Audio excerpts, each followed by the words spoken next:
Before I record any story for any platform, I always tell that story to my wife first. She's basically my gauge of whether the story makes sense, whether it's interesting, and most times her reaction is pretty neutral. But today's story, she said it was so unusual, she found herself on the edge of her seat, just wondering what the ending was going to be because she really couldn't guess it. And then at the end, when I revealed the ending, she says to me, "Wait, are you serious?"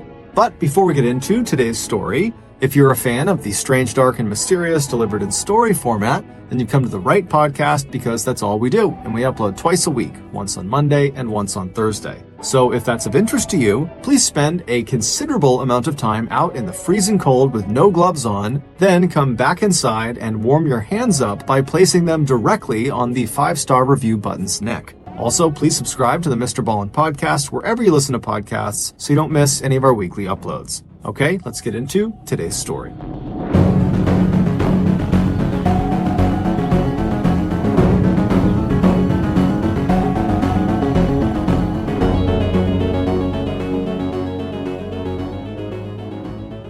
Alexandra Ignatovic, or Sandra for short, was born in 1967 in a quiet suburb of Vancouver, Canada. Her parents, who had immigrated to Canada from Yugoslavia, were both extremely hardworking people who also had big, warm personalities and great senses of humor. They would pass all three of those qualities on to their daughter, which in turn made her a very popular person from a young age. In addition to her attractive personality, Sandra was also considered very physically attractive, so much so that when she was a teenager, her friends began to encourage her to compete in beauty pageants. Sandra was always flattered by these remarks, but would laugh them off, saying she didn't belong in something like that. But in 1985, during Sandra's senior year of high school, she finally gave in to her friends' suggestions and entered a local beauty contest called the Miss Burnaby pageant. And much to her shock, but not to her friends, she would win. And this win would automatically enter her into the huge Miss Canada beauty competition that year, though she would lose that one. However, Sandra was not remotely fazed by the loss. She actually thought it was pretty funny that she had gotten as far as she had. After high school, Sandra lived at home with her parents and attended a technical school to become a dental assistant. During this time, Sandra and her mom, Sedenka, who she was very close with, developed a hobby that they did together on the weekends. On nice days, they would find local open houses, and they would pretend to be in the market for buying a home, when in reality they just wanted to walk around the property and fantasize about what it would be like to live there. In 1987, when Sandra was 21 years old and was now working full-time as a dental assistant but still living at home, she and her mother, like usual, went to an open house one weekend in their neighborhood, and once they arrived it was very crowded, and so they made their way off to the side and just began chatting in their family's native tongue, Serbo-Croatian. And so as they're doing this, a woman they didn't recognize walks up to them. She was this short, older woman with rosy cheeks who was grinning ear to ear, and when she reached the mother and daughter, she very excitedly began speaking in Serbo-Croatian as well. She said her name was Jelka Pesek, and she couldn't help but overhear them speaking in her native tongue. Like Sandra's parents, Jelka had immigrated to Canada from Yugoslavia, and like Sandra and her mom, Jelka was at this open house pretending to be in the market for a home when really she was just fantasizing same as they were. So these commonalities they shared immediately put them all at ease, and before long, all three of them were chatting and laughing like they were old friends. Over the course of their 15 or so minute-long conversation, Jelka eventually asked Sandra pretty point blank if she was single or in a relationship. And Sandra, who was a little caught off guard by the abrupt question, said, "I'm single." At which point, Jelka lit up, and with a smile on her face, she said, "Well, I'd love for you to meet my son Joe. He's about your age and single too." Sandra smiled, but before she could respond, Jelka kind of waved her off like she knew she was being too pushy, and she just said, "Look, our family owns an automotive shop in town. It's called Sam & Sons. If either of you ever have car troubles, it's on the house. Bring your car in. And if you, Sandra, swing by, I'll introduce you to Joe." Then she handed Sandra a business card and said her goodbyes to both of them and then turned and walked away. Once she was gone, Sandra and her mother kind of chuckled about the conversation they had just had, and then they went back to just enjoying the open house. And by that evening, when the mother and daughter had gotten back to their own home, they had more or less forgotten about Jelka. However, The following day, while Sandra was out running some errands, her car's engine started making really loud knocking sounds. While she didn't know what they meant, she knew that she really needed to have someone look at her car, and so as she began to look around, wondering if an auto body shop just happened to be close to her, she remembered Yelka from the day before giving her that business card for her auto body shop, and so Sandra pulled over to the side of the road, she fished inside of her purse, and she pulled out that card, the business card, and she saw the address of the auto body shop was only a couple of blocks away, and so she merged back onto the road and she began driving over. When she arrived outside of Sam & Son's auto body shop, she parked in their front lot, and then she got out and she made her way into the front office, and then as soon as she stepped inside, she saw right ahead of her was this big desk, and behind the desk was Yelka. And as soon as Yelka saw Sandra coming in, Yelka lit up and she said, "Oh my goodness, you're here, come here, come here. I gotta introduce you to my son." And that's when Sandra said, "Well, actually, I'm here because my car actually broke down today. And I was wondering if, you could have a look at it." And immediately Yelka said, "Oh, of course." She grabbed a mechanic, she pulled him over and said, "Right now, go out and get Sandra's car. She has to be at the front of the line." And so the mechanic went out to get Sandra's car, and then Sandra said, "Thank you so much. I really appreciate it. I'm going to just go step outside and just let me know when it's done." But Yelka would say, No.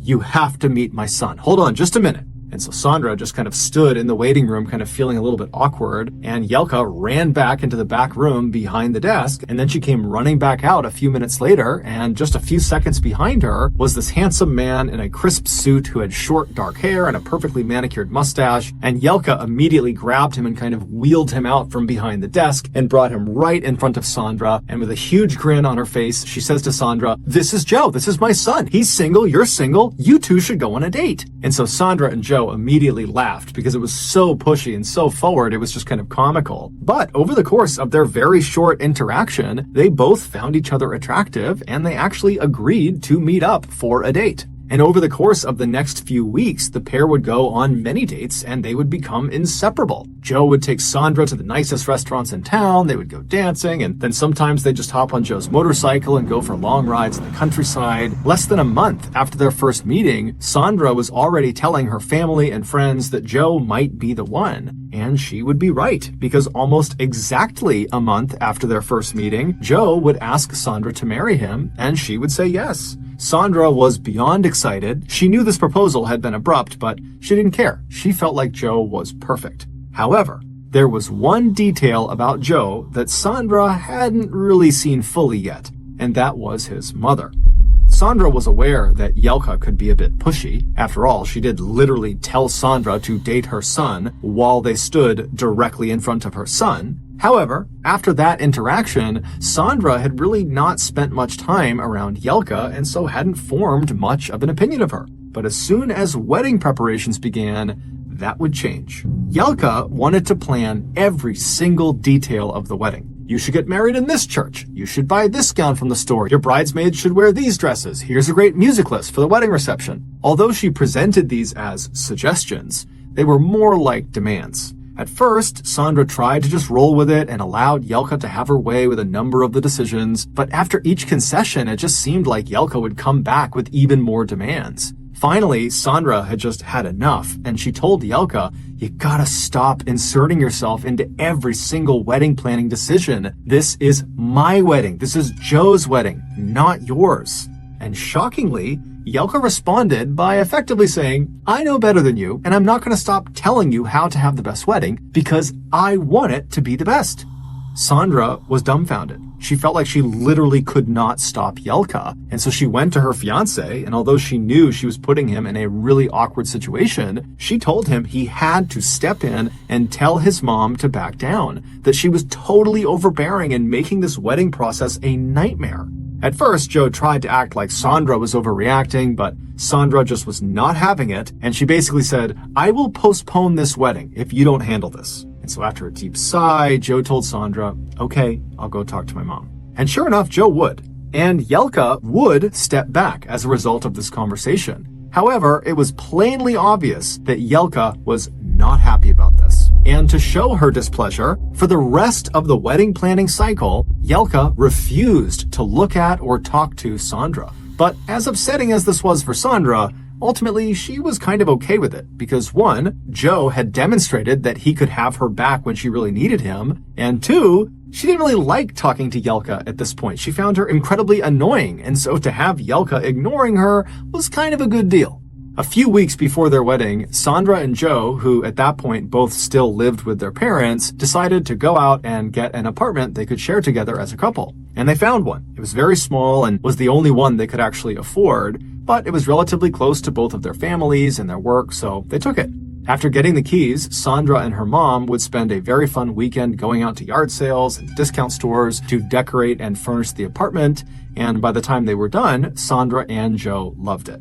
On June 11th, 1988, Sandra and Joe finally got married in front of all of their friends and family, and everyone seemed to have a great time, except for Yelka. Then, after the wedding, the new couple headed off to Hawaii for their honeymoon.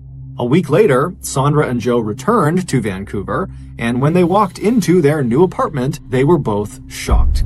The entire place had been completely redecorated. Couch covers had been switched out, the kitchen had been reorganized, bathrooms had different colored towels, the bed had different sheets on it, and it was even facing a different direction. After calling around to their families, they quickly discovered Yelka was responsible. She had used Joe's keys to slip into the apartment while they were on vacation. Sandra was furious. She and her mother had worked so hard to furnish and decorate the apartment to make it feel like her own, and now it just felt like Yelka's. It was so rude what she had done. Sandra literally couldn't believe it. Despite putting everything back the way it had been in their apartment, this was a massive violation of their privacy, and Sandra openly told Joe that she wanted nothing to do with his mother.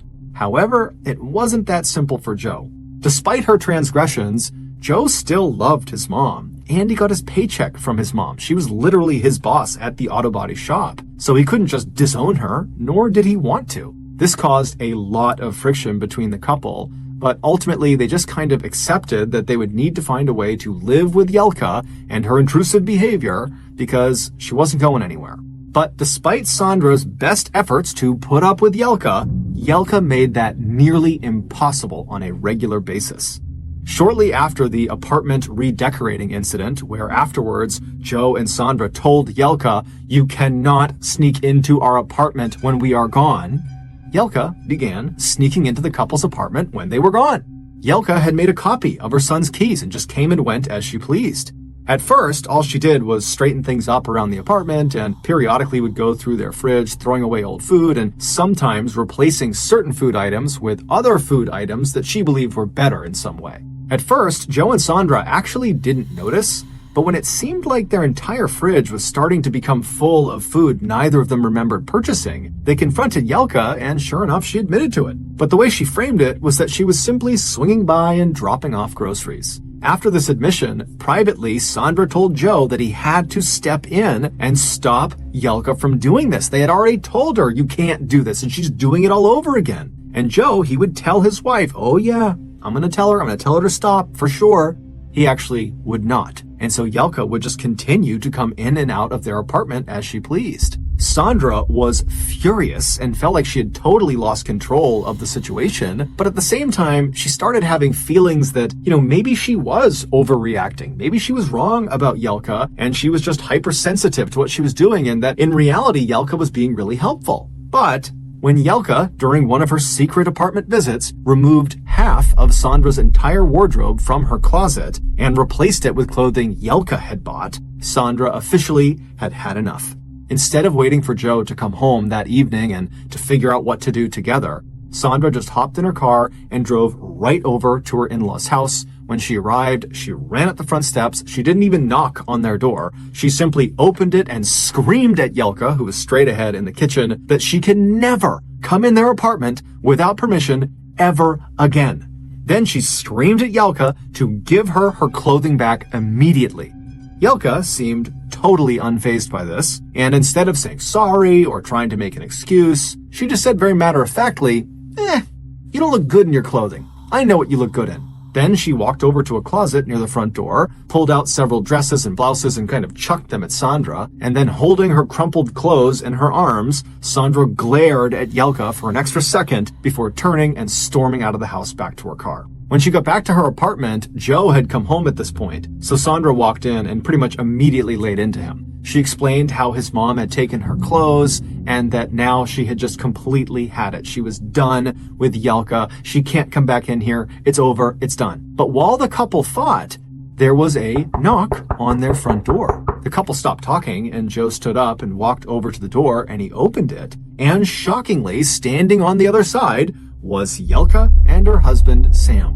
Sandra saw them and literally ran over and slammed the door in their face. But through the now shut door, she heard Yelka call out, "Please let us in. I have something very important I want to tell you." Sandra could sense that Yelka's tone seemed different somehow. Perhaps she was here to apologize. It certainly seemed possible given recent events. And so while holding the doorknob, Sandra turned and looked at Joe, who had a look of I don't know what to do on his face. And then with a very frustrated sigh, Sandra turned the doorknob and opened the front door again. And immediately, Yelka smiled at the couple and walked in like she owned the place. Sam followed behind her, but seemed wholly uninvested in whatever it was they were there for. Yelka strode right into the kitchen, and she took a seat at the head of the table and then beckoned Sandra and Joe to come over and sit down as well. Sandra was already regretting her decision to let them in, but she did want to hear what Yelka had to say, and so she walked over and sat down, as did Joe. Once everyone was sitting around the table, Yelka smiled and said, "Sandra, Joe, we're going to make an $85,000 down payment on this beautiful 2-story house for you two to live in. We know this apartment is small and you want to start a family, and we want to give you the best home to do that in." Sandra and Joe were dumbstruck. They made very little money and had almost no savings, and so home ownership was not exactly on the horizon for them, although it was something they often fantasized about. But now, this fantasy could become a reality if they just said yes to Yelka. And so with Yelka sitting there staring at them intently with a big grin on her face, eagerly awaiting their answer, the couple exchanged a few quick glances at each other, kind of feeling each other out, and then they said, "Okay, yeah, thank you so much." Yelka was extremely pleased. She hugged them both and asked them to come by the property the next day to have a look around, and then Yelka and Sam got up and they left. That night, Sandra and Joe lay awake in bed talking about this incredible thing that had happened, and they came to the conclusion that Yelka must have been trying to make some sort of peace offering, that this was effectively a way for her to say sorry for what had transpired between them. And so by the time Sandra fell asleep that night, she was feeling very optimistic that her relationship with Yelka was about to improve. The following day, Sandra and Joe drove over to the house that they had just agreed to let Yelka and Sam put the down payment on, and right away, what stood out to Sandra was the home's proximity to Yelka's house. It was only about 5 minutes drive away, much closer than their current apartment was to Yelka's house. Also, as soon as Yelka arrived in her car and got out to talk to them on the sidewalk, she was absolutely brimming with excitement, talking about how she couldn't wait to start decorating the inside of the house. It was like she was moving into the house. Alarm bells were going off in Sandra's head. This arrangement clearly was a mistake. But at the same time, Sandra felt like they were in too deep. They had already agreed to do this. How could they possibly back out now? So against her better judgment, a few weeks later, the sale of this new house was finalized and Sandra and Joe moved in. But within a week of living there, everything fell apart. Sandra had mentioned to Joe that she wanted to put in a simple red accent tile along the back of the kitchen wall. Joe had apparently relayed this information to his mother, who promptly arrived at the house specifically to tell Sandra she wasn't allowed to do that Yelka already had plans for the kitchen. A massive fight broke out between the two women that ended with Sandra saying, "You know what? I'm done. I'm leaving. I'm moving in with my mom."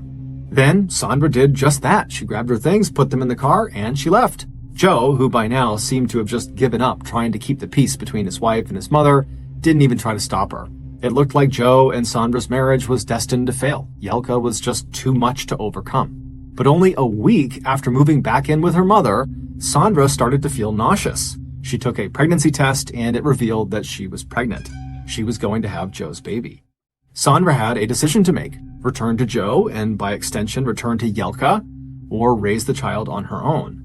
She called Joe to break the pregnancy news and talk about the way ahead for them, and he was extremely excited and begged her to come back and live in the house together again, and he promised he would keep his mother under control.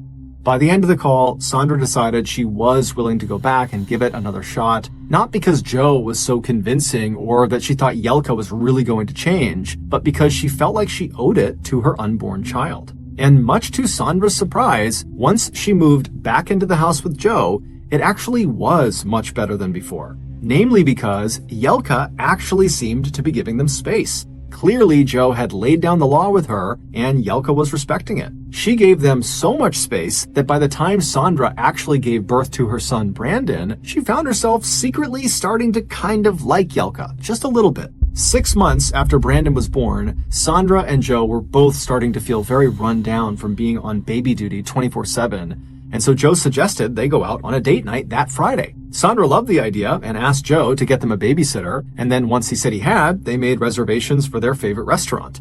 When Friday came around, as Sandra was getting ready for the night, they heard the babysitter knock on the front door. Sandra opened the door and saw Jelka.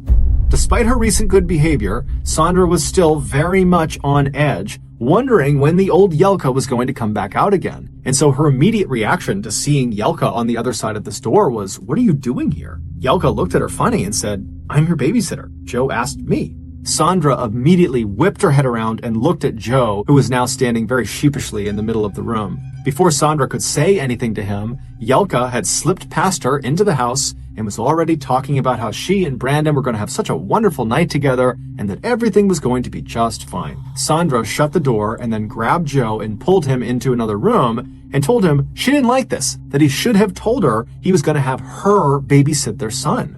But Joe told her she was overreacting, that, despite their past issues, his mom was really excellent with kids. This would be fine. Sandra did not like this, but eventually conceded. And then before the couple left, Sandra gave Jelka very specific instructions for how to care for Brandon, what to feed him, what time to put him to bed, etc. And the whole time, Jelka just reassured Sandra that it was going to be just fine. Just go out and have fun. Finally, after giving all the instructions she could possibly think of, Sandra and Joe said goodbye and they left. They went out to their favorite restaurant, and then afterwards they went to a club to go dancing. And as soon as they got there, Sandra stepped away and hopped on a payphone to call Jelka to make sure everything was going okay with their son. And when Jelka picked up, she informed Sandra that the boy was, quote, out like a light, because apparently she had given him some tea from the old country. Sandra said, "What? I told you he only takes breast milk. What did you give him?" And Jelka just laughed and said, "Don't worry about it. It's fine. He's asleep. Go enjoy yourself." Sandra was horrified. She hung up on Jelka and ran back into the club. She grabbed Joe and said, "Your mom just fed something to Brandon that she shouldn't have. We have to go." The two ran from the club, they hopped in the car, and then Sandra flew back to their house. As soon as they were parked outside, she ran up the steps into the house, right past Jelka, into her son's nursery, and then standing next to his crib, she reached down and she lifted him up, which should have woken him up, but it didn't. He just lay limp in her arms. And so immediately Sandra pressed his mouth up against her ear to see if he was still breathing, and barely she could tell he was still breathing. But despite screaming his name and moving him around, nothing was waking him up. And so by this point, Jelka had come into the room and she was trying to convince Sandra that this was no big deal, that, the tea from the old country works great. You got nothing to worry about. But at this point, Sandra is panicking and she's screaming at Jelka to tell her what was in the tea you gave him. But Jelka just wouldn't give her an answer. She just kept laughing and saying it was fine.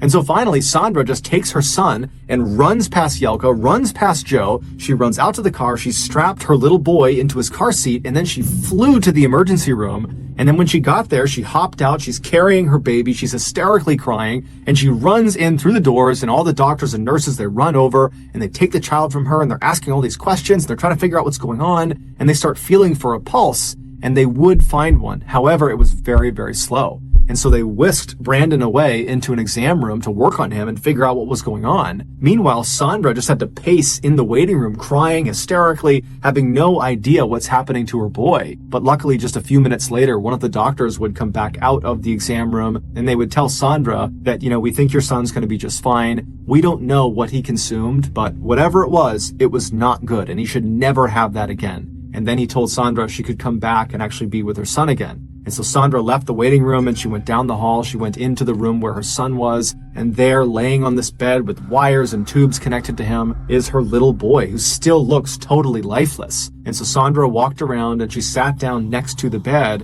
and she laid her head down on the pillow and just looked at her son. And right there, in that moment, she decided that she was officially done with Yelka, even if it meant being done with Joe. A few minutes later, when Joe arrived by himself, Sandra would tell him he needed to choose. It was either going to be her or his mother. Unlike other times, Joe was not quick to come to his wife's side. In his mind, Sandra had become as much to blame for the drama as his mother was. And so after getting very frustrated with Sandra, he said, "You know what? You keep yelling at my mom, and I don't like it. She only wants to help and be supportive, and you just can't accept that. So I'm sorry, but I'm choosing my mom, not you." And Sandra would say, "Fine." And then the two of them just sat in silence on opposite sides of their son for the next hour until the doctors came back in and gave them the okay to take their son home, at which point Sandra immediately stood up and grabbed Brandon, and she and her son left the hospital without another word to Joe. She would drive her son to her mother's house and drop him off with her parents, and then she would go back to Joe's house, collect most of her things, and then move into her mom's house with her son. The following day, she would file for divorce. Immediately, the divorce became very nasty. Sandra didn't want Brandon anywhere near Yelka, so she decided to seek full custody of him. However, Joe, who by this point had gone from being something of an innocent bystander caught in the middle of two people he loved, to being aggressively on his mother's side, and therefore aggressively opposed to Sandra, told Sandra that he would be seeking full custody of Brandon as well. While these legal proceedings were going on, Joe's parents took it upon themselves to change all the locks of the house, knowing some of Sandra's things were still tucked away in the attic. Yelka also had their lawyer send Sandra a letter explaining that she was now forbidden from stepping foot inside of that house without express permission from Yelka. But as Joe and his mother made these punitive moves, Sandra would receive a huge legal break. The judge in their case had come to a decision. Sandra would get full custody of Brandon, and Joe would be required to pay child support and an alimony payment. The judge also ruled that Sandra would get primary ownership status of the house that Yelka had put the down payment on, and on top of all of that, based on Yelka's previous behavior, she was forbidden from having any contact with both Sandra and Brandon. Joe and his family were beyond outraged, but their only recourse was to be on their best behavior and try to file an appeal and have the judge change the ruling. So in the meantime, Joe very reluctantly and bitterly moved out of the house, and then Sandra and Brandon moved back in. Over the following few months, Joe didn't pay a dime of child support or alimony payments to Sandra. He also didn't bother to try to get in touch about seeing his son. Sandra was very upset about this. However, she was mostly just upset for her son, whose father basically had abandoned him. But as the silence between them grew, Sandra started to think to herself that maybe it was for the best. Fast forward about a year and a half to the summer of 1992, Joe was still not paying any support money to Sandra, and he and Sandra were still not talking, minus during court appearances for the appeals that had been filed. And during those short interactions, Joe would be openly cold and hateful toward his ex-wife, which Sandra could clearly tell made Yelka very happy. But Sandra didn't care. She had her son, she had the house, and she felt like no matter what they said or they did, they weren't going to stop her from trying to have the best life she could have. But Sandra's life was about to take a drastic and unexpected turn. In June of that year, Sandra walked out to her mailbox in the morning and found a small package with no return address on it. She brought the package inside, opened it up, and saw that it contained a paperback novel called The Deaths of Cindy James. It was a non-fiction account of a woman named Cindy James, who for years had been harassed by some unknown person who ultimately killed her and got away with it. Sandra's first thought when she saw this book was that, maybe she had accidentally signed up for a book club or something. And so she just put the book on the table and went about her day. That evening, after work, she saw the book on the table and just picked it up and sat down and began flipping through the pages for the first time. And right away, she noticed someone had underlined several passages in the book. When Sandra began reading these highlighted sections in the book, she started to feel very uncomfortable. All the highlighted sections were descriptions of the specific awful things that had happened to Cindy. Namely, her tree in her front yard had been lit on fire. She started getting threatening phone calls at all hours of the night. Strangers would lurk on her property. Cars followed her around when she was out in town. And then the last underlined passage was about Cindy's death, and only 2 words were underlined: "You're dead." Sandra didn't know what to make of this book, but it definitely felt threatening. She assumed Joe had sent it just to be cruel.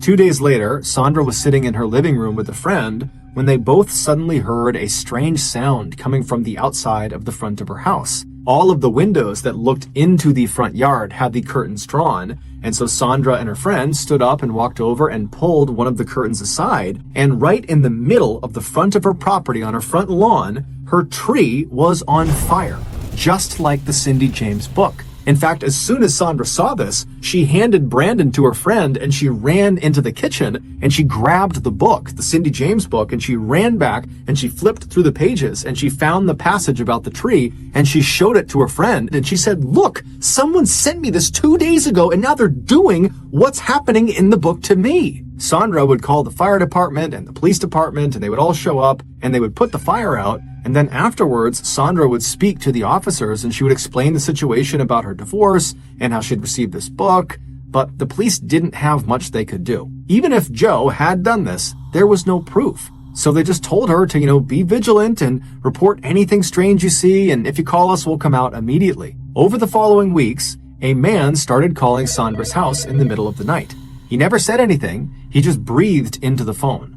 The calls became so frequent that Sandra had to disconnect her phone at night just so she and Brandon could sleep. She would tell the police about the calls, but again, there was just nothing they could do. About a month after the calls had begun, Sandra was giving her son a bath in their house, and after he was all clean, she scooped him up in a towel and she carried him across the hall into his room, which was on the first floor in the back of the house. And when she walked into his room, the light was off, so it's totally dark, and the curtains that cover the back window were actually pulled to the side, revealing a clear view into the backyard. And standing right on the outside of her house, looking into her son's window, is this large man with a ski mask on.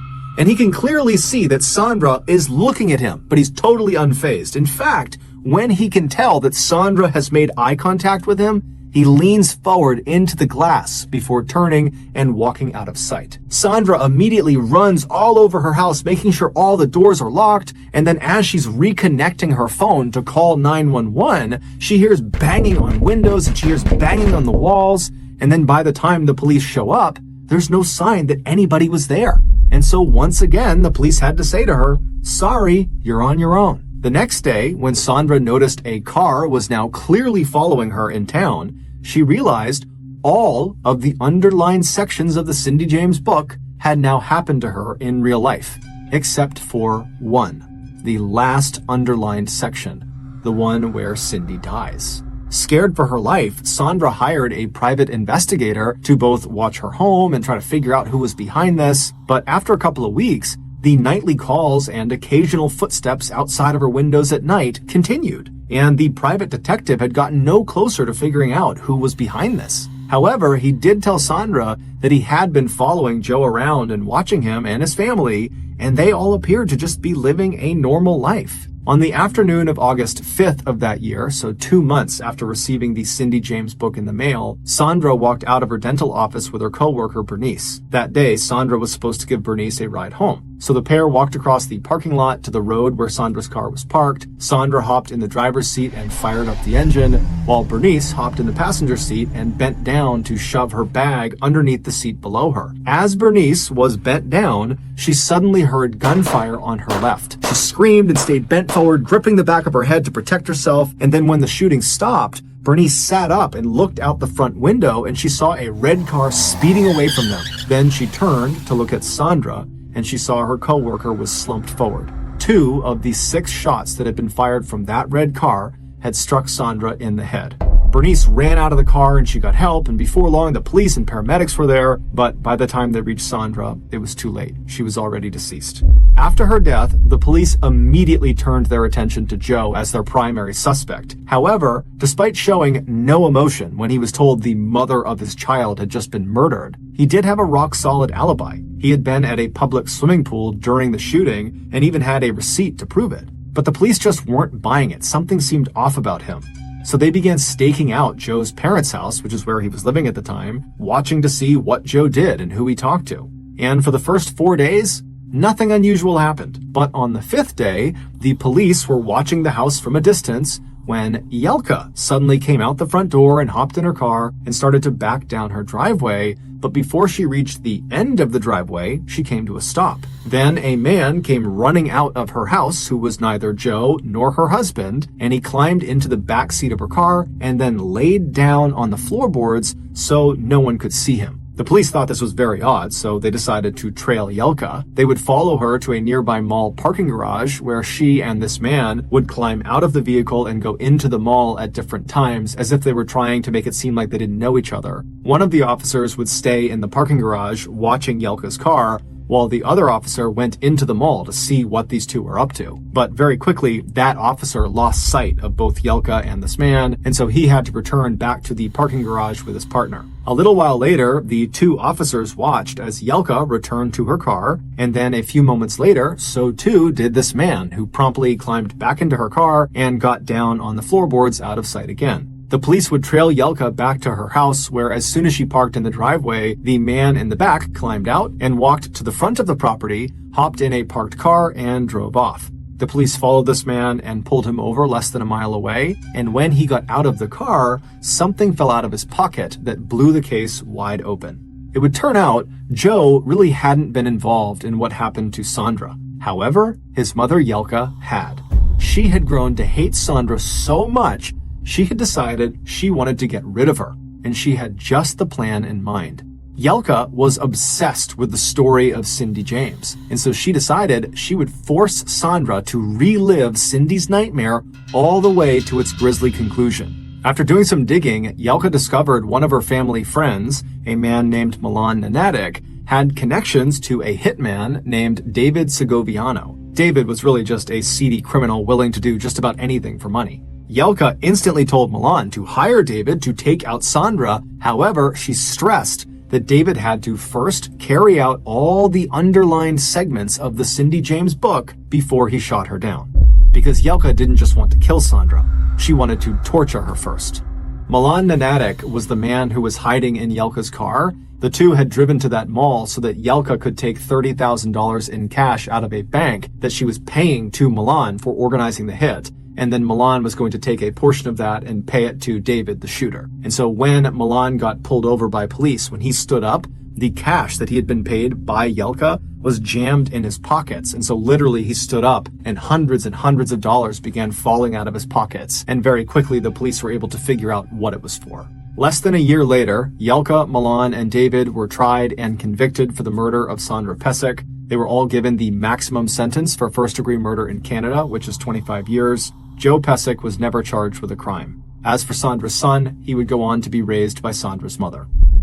Thank you for listening to the MrBallen Podcast. If you enjoyed this episode and you haven't done this already, please spend a considerable amount of time out in the freezing cold with no gloves on, then come back inside and warm your hands by placing them directly on the 5-star review button's neck. Also, please subscribe to the MrBallen Podcast on Spotify, Apple Podcasts, Amazon, Google, and everywhere else you get your podcasts. This podcast airs every Monday and Thursday morning, but in the meantime, you can always watch one of the hundreds of stories I have posted on my YouTube channel, which is just called MrBallen. If you want to get in touch with me, please follow me on any major social media platform and then send me a direct message. My username for all platforms is just MrBallen, and yes, I really do read most of my direct messages. Lastly, we have some really cool merchandise, so head on over to shopmrballen.com to have a look. So that's going to do it. I really appreciate your support. Until next time, see ya.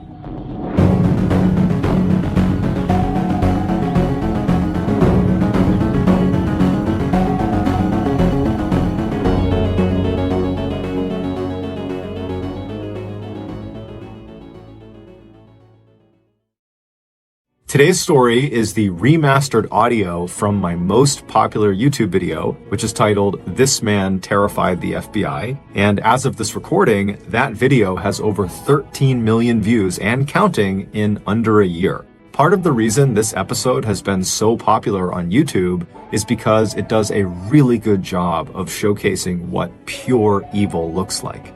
This episode is not going to be gratuitously violent or graphic. It is just going to be unbelievably disturbing.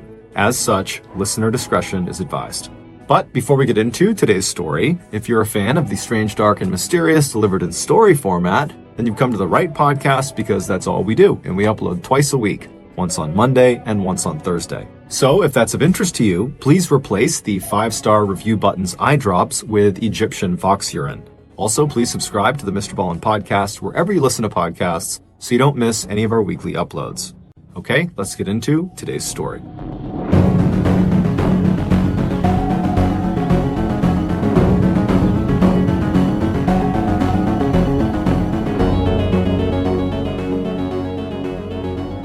On the morning of February 2nd, 2012, a young man pulled off a 4-lane highway in Anchorage, Alaska, into a large, snowy parking lot. He passed by dozens of parked cars until he arrived in front of this small shack that was brightly teal-colored. It was a popular coffee shop called the Common Grounds, and this young man worked as a barista there. After he parked his car, he walked up to the white door employee entrance to this little building, and he got his key out and he went to unlock the door, but when he turned the key, he saw the door was already unlocked. He knew the girl who had worked the previous night and would have been responsible for locking the shop up. She was 18-year-old Samantha Koenig, and although she had only been on the job for about a month, she seemed very responsible and had never had any issues closing up before. The young man shrugged it off though. He figured people make mistakes, and he went inside. Right away, he noticed that a couple of things just seemed out of place. It was like Samantha must have just left in the middle of her shift without even attempting to clean up. There were napkins on the ground, there were towels out, there were cups still out. And so as this young man is walking over to the cash register to unlock it, he's running through scenarios in his head about how Samantha could have been so sloppy. And then he reached down with his register key, and just like the door, the cash register was already unlocked. When he pulled the tray out, all the money was gone, and that's when he knew they had been robbed. And so he called his boss. The night before, Samantha had asked her boyfriend, Dwayne, to pick her up after her shift at the Common Grounds. Dwayne arrived in front of the kiosk at about 8:30 p.m., which was 30 minutes after her shift should have been over. Dwayne had gotten held up at his job, which is why he was late.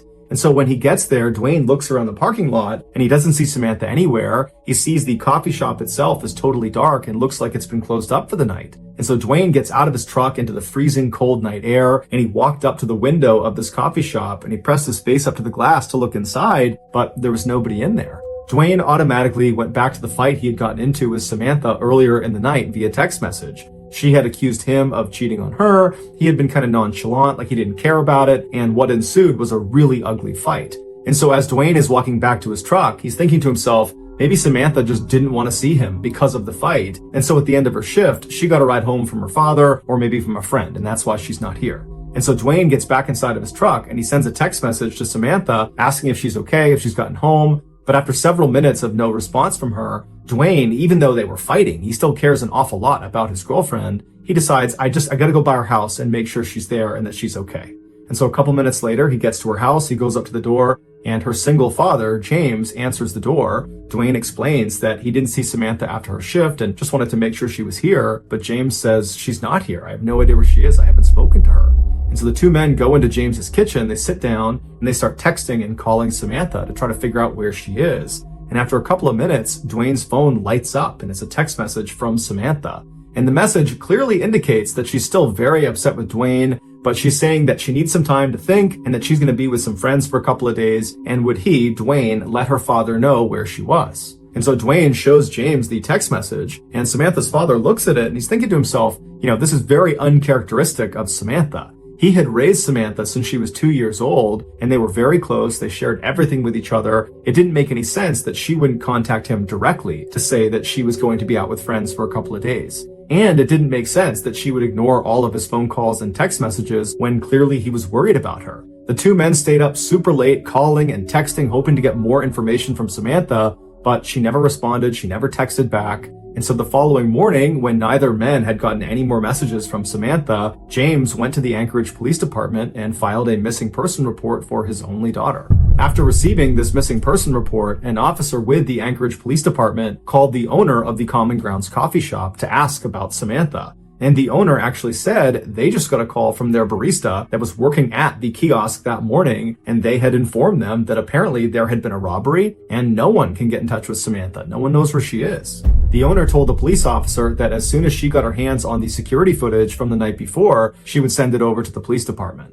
While the police waited for this footage, some officers began calling Samantha's friends and other family members to see if they knew where she was, but no one had heard from her and no one knew where she was. No one had any information. some other police officers headed over to the Common Grounds coffee kiosk to get a look at it for themselves. And when they got there was no sign of a struggle outside or inside the kiosk. And inside, underneath the counter, was a panic button that had not been pressed. And so even though Samantha's father thought there was something odd about her final text message, the police began operating under the theory that Samantha had robbed the kiosk and then left of her own accord. But what confounded police was how Samantha actually physically got away from the coffee shop. She didn't have a car that night, and she couldn't have just walked away because the weather was way too miserable and cold outside, and Anchorage is just not really a walkable city.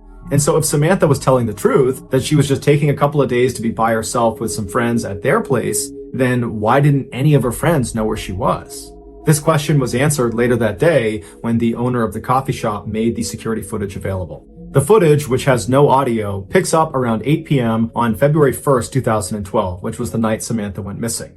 It shows Samantha inside of the kiosk. She's working alone, she's cheerful, and she's busy. And then at some point, someone that we can't see, they're outside of the camera's range, comes up to the window and orders a drink. Samantha clearly turns to them, acknowledges their drink order, and turns and begins making this drink. And then after she's done making it, she turns to give it to this person, and immediately Samantha steps back and puts her arms up. And then seconds later, she reaches over and turns off the lights inside of the kiosk, and then she gets down on her knees with her back to the window. She stays in that position, not talking, not moving, for about a minute before she slowly stands up and walks down the kiosk towards the cash register. She opens it up, she scoops some money out of it, then she walks back to the window and appears to hand it to a shadowy figure on the other side of the window, and then Samantha turns, kneels again with her back to the window.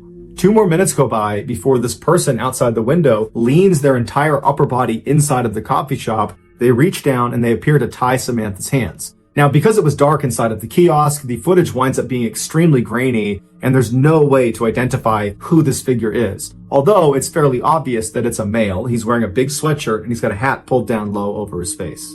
After this mystery man is done tying Samantha's hands, he leaps through the window and then shuts the window behind him. And then he stands Samantha up, he puts a gun into her back, then he marches her out the employee door and then out across the lot, all the way to a white pickup truck where he puts her inside and they drive off. Over the next couple of days, the police and also the FBI, who had been called in to be a part of this investigation, they just kept hitting dead end after dead end because there was no evidence. All they had was this surveillance footage that was too grainy to tell who this guy was that took Samantha.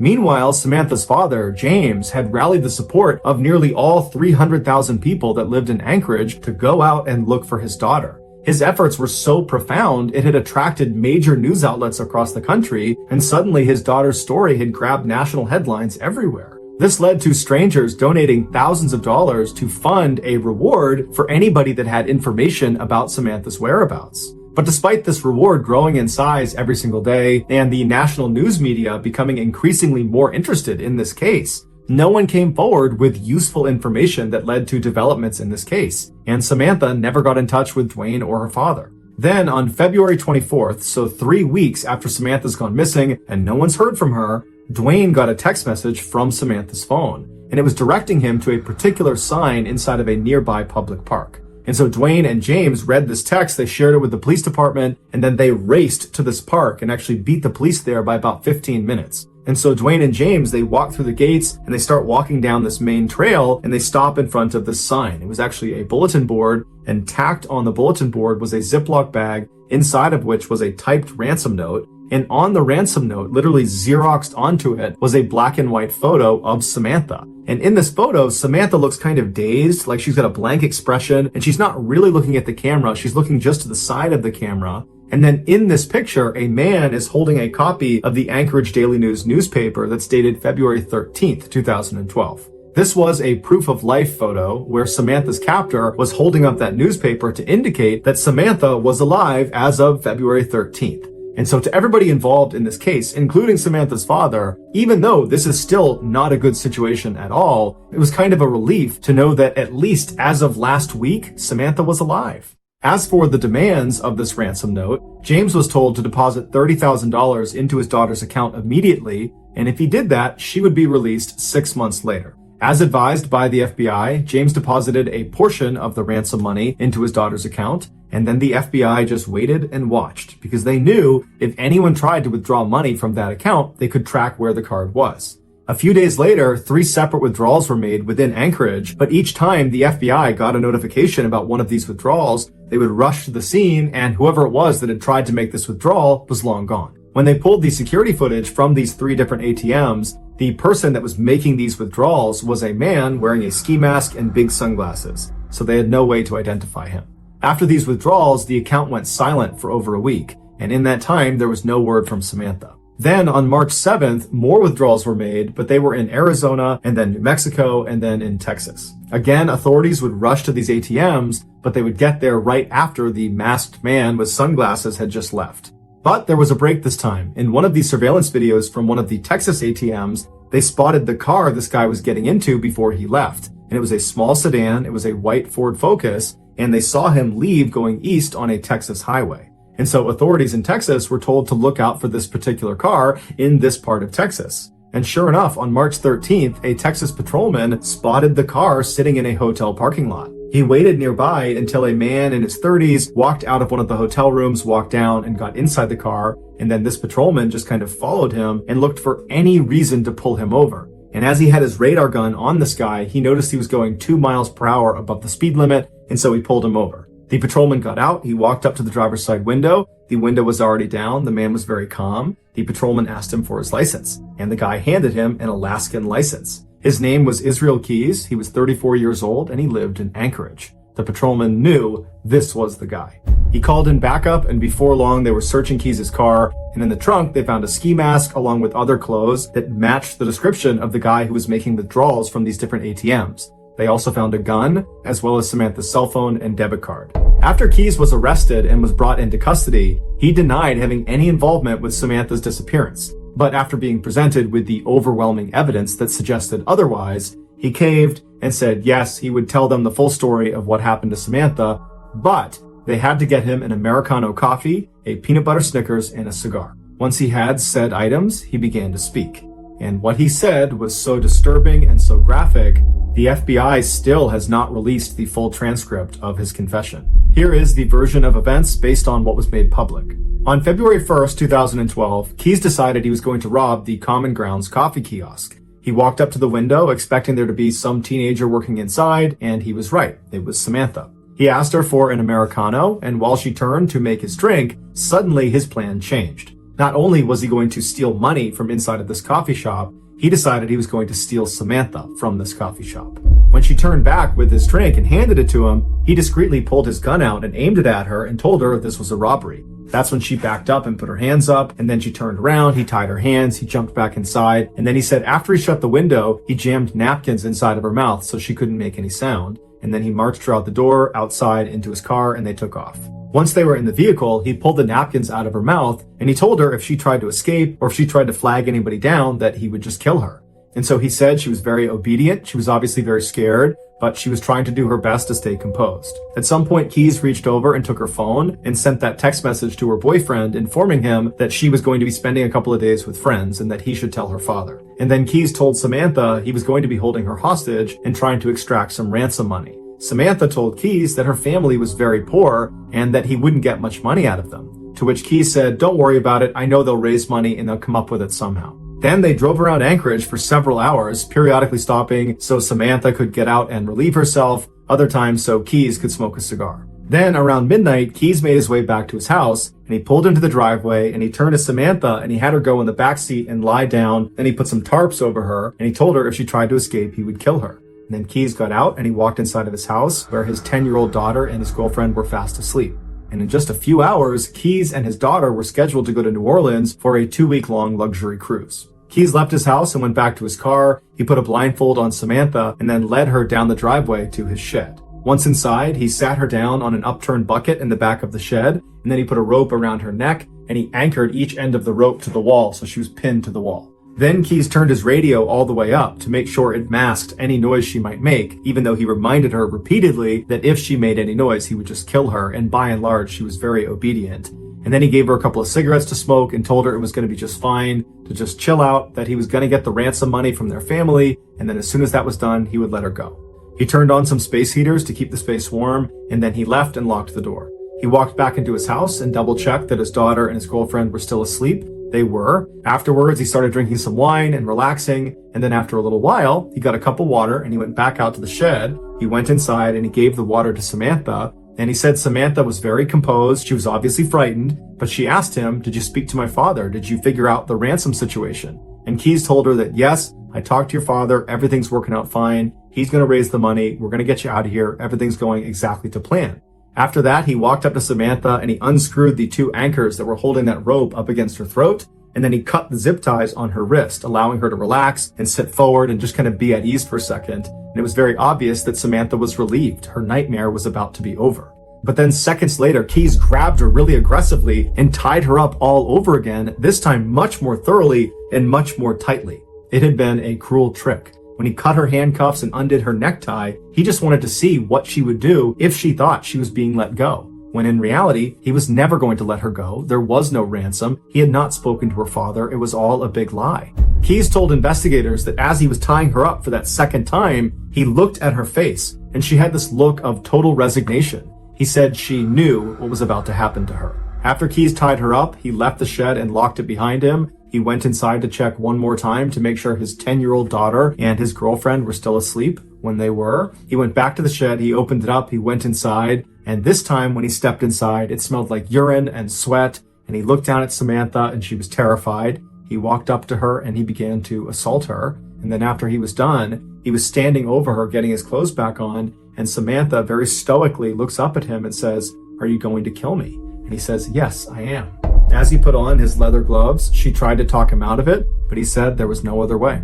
Keyes would tell investigators that he was very impressed with Samantha's bravery. Shortly before 4 a.m., Keyes drove a knife into Samantha's back before choking her until she stopped moving. He told investigators that she never made a sound.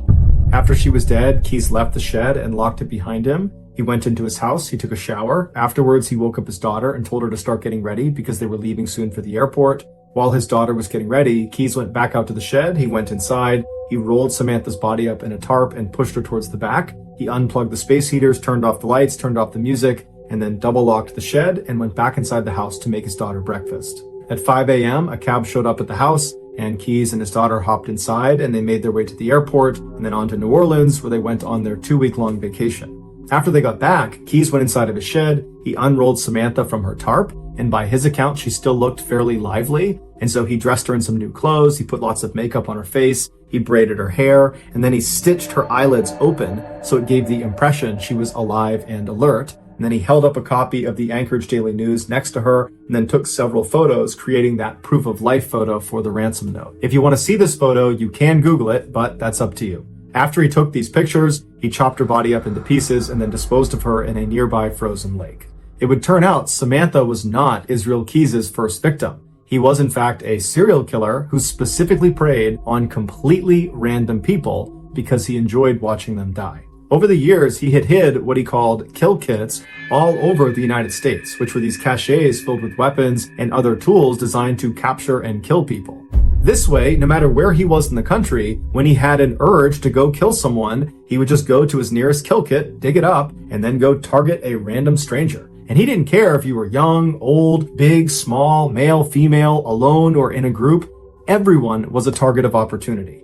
Keyes told investigators that as soon as he saw Samantha inside of that coffee kiosk, instantly he knew he was going to kill her. Everything about the ransom, the robbery, all of it was just a lie to keep her in line, to give her some hope that she might get out of this alive. When in reality, the second she walked outside of the doors of that kiosk, she was dead. Keyes admitted to killing Samantha as well as an older couple up in Vermont, but he would take his own life in a jail cell in December of 2012 before he named any of his other victims. And so to this day, we have no idea how many people he killed. The best guess is 11 based on a drawing he made in his jail cell, but that's just a guess.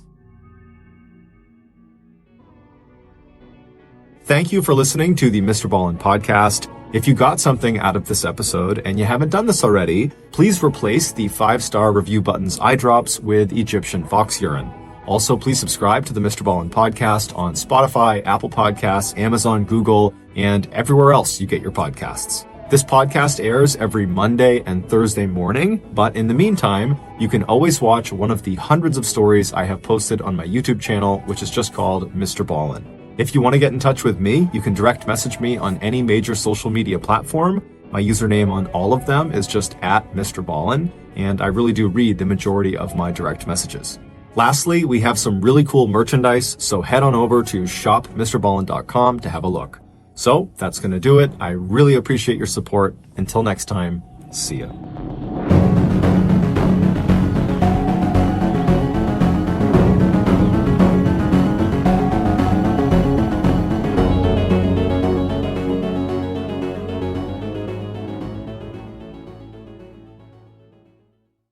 There are few stories that are as difficult to comprehend as the one I'm about to share with you today. How anyone could allow something like this to happen is just beyond me. This episode is not going to be gratuitously violent. However, it is going to be highly disturbing. As such, viewer discretion is advised. But before we get into today's story, if you're a fan of the strange, dark, and mysterious delivered in story format, then you come to the right podcast, because that's all we do. And we upload twice a week, once on Monday and once on Thursday. So if that's of interest to you, please offer to mount the 5-star review button's brand new 75-inch TV to their wall. But when you do, purposefully miss all of the studs. Also, please subscribe to the MrBallen Podcast wherever you listen to podcasts so you don't miss any of our weekly uploads. Okay, let's get into today's story.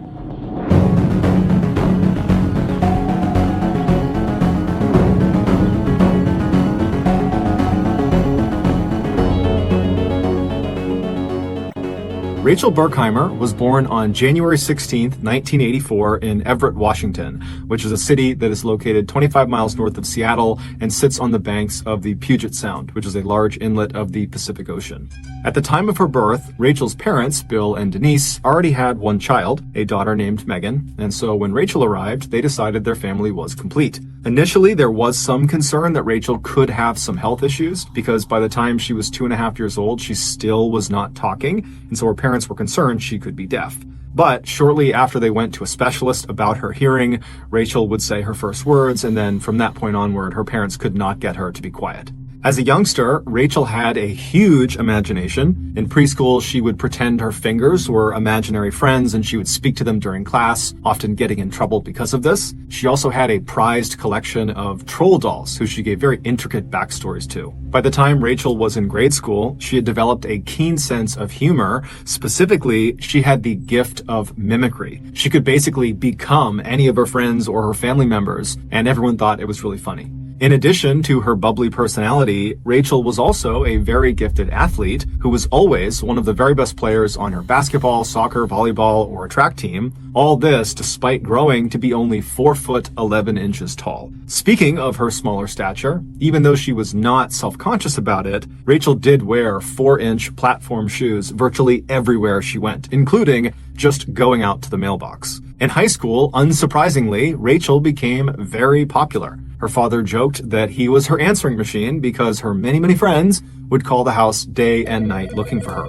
But despite this abundance of friends, Rachel took all of her relationships very seriously. She never forgot anybody's birthday, and she would even sometimes send out these random cards that weren't even on birthdays to her friends and to her family members, just telling them how much she loved them. By 2001, when Rachel was 17 years old and in her 3rd year of high school, it just seemed like she was this amazing person who was destined to live a totally charmed life. However, this would not last. Of all of her friends, Rachel's best friend was an 18-year-old boy named Corey Haynes. She had met him when they were young, and they had quickly become soulmates, at least according to their families. However, their relationship was not a romantic one. It was more of a brother-sister style relationship. They spent nearly all of their time together, and in the rare times they were not together, they could always be found speaking on the phone. In the summer following Rachel's 3rd year of high school, Corey was riding in a car with 3 other students from his and Rachel's school. Rachel was not with them.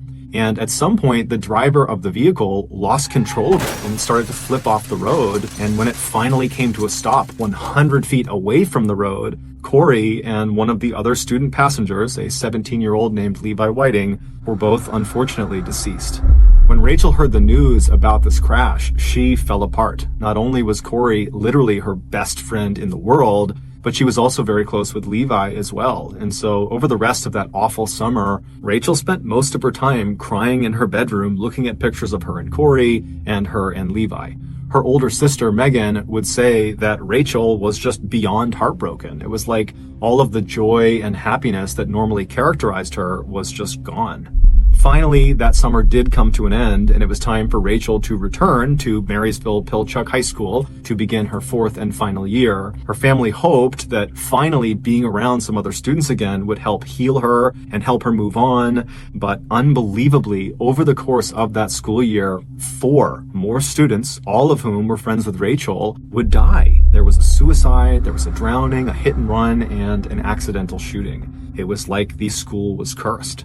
By the second half of that school year, Rachel, like many other students at the school, had become deeply depressed. The trauma of losing so many people close to her had just crushed her spirit. When her grades, which were normally quite good, began to decline dramatically, her parents pulled her from the high school and enrolled her in an alternative high school. They also began sending her to grief counseling. But not long after joining this alternative high school did Rachel drop out, so she did not get her high school diploma. Her parents were not happy about this decision, but they did understand their child's life had been completely disrupted in a catastrophic way over the past year. I mean, the trauma she had experienced already as this young person was more than what most adults would experience in their entire lifetime. And so they honored their daughter's decision to drop out, and they just gave her some space to try to figure out what she wanted to do next. After dropping out of school in the spring of 2002, Rachel got a job at a local pizza and pasta shop in town, but after only a couple of months, she quit. She did pick up some hours babysitting that summer, but for the most part, she spent her time just sitting in her room, alone and sad. Then one day, her father looked at the family's phone bill and saw it was significantly higher than normal. When he reviewed all of the individual charges, he saw there was one that really stood out to him. There were dozens and dozens of collect calls that had been placed from an inmate at a correctional facility. When he confronted his daughter about these calls, she would tell him that yes, she was speaking to an inmate at a correctional facility, and his name was John Anderson. He was 20 years old. He went by Diggy, that was his nickname, and that she and Diggy were in this sort of new romantic relationship. She told her father that she had met Diggy a year earlier at a high school party. This was before he was sent to jail on drug and burglary charges, and he had been very interested in her at the time, but she wasn't interested in him. Despite the rejection, though, Diggy continued to pursue Rachel well after this party, but it wasn't until a year later, when she had dropped out of high school, that she finally decided to give him a shot. Rachel would tell her father that Diggy, despite being a convicted criminal, was very misunderstood. He was actually a very nice guy who just had a troubled past, and that was why he kept getting in trouble with the law. Her father did not approve and was very worried about his daughter, but he wanted to be supportive and felt like he didn't really know the whole situation, and so he just told her, please just be careful.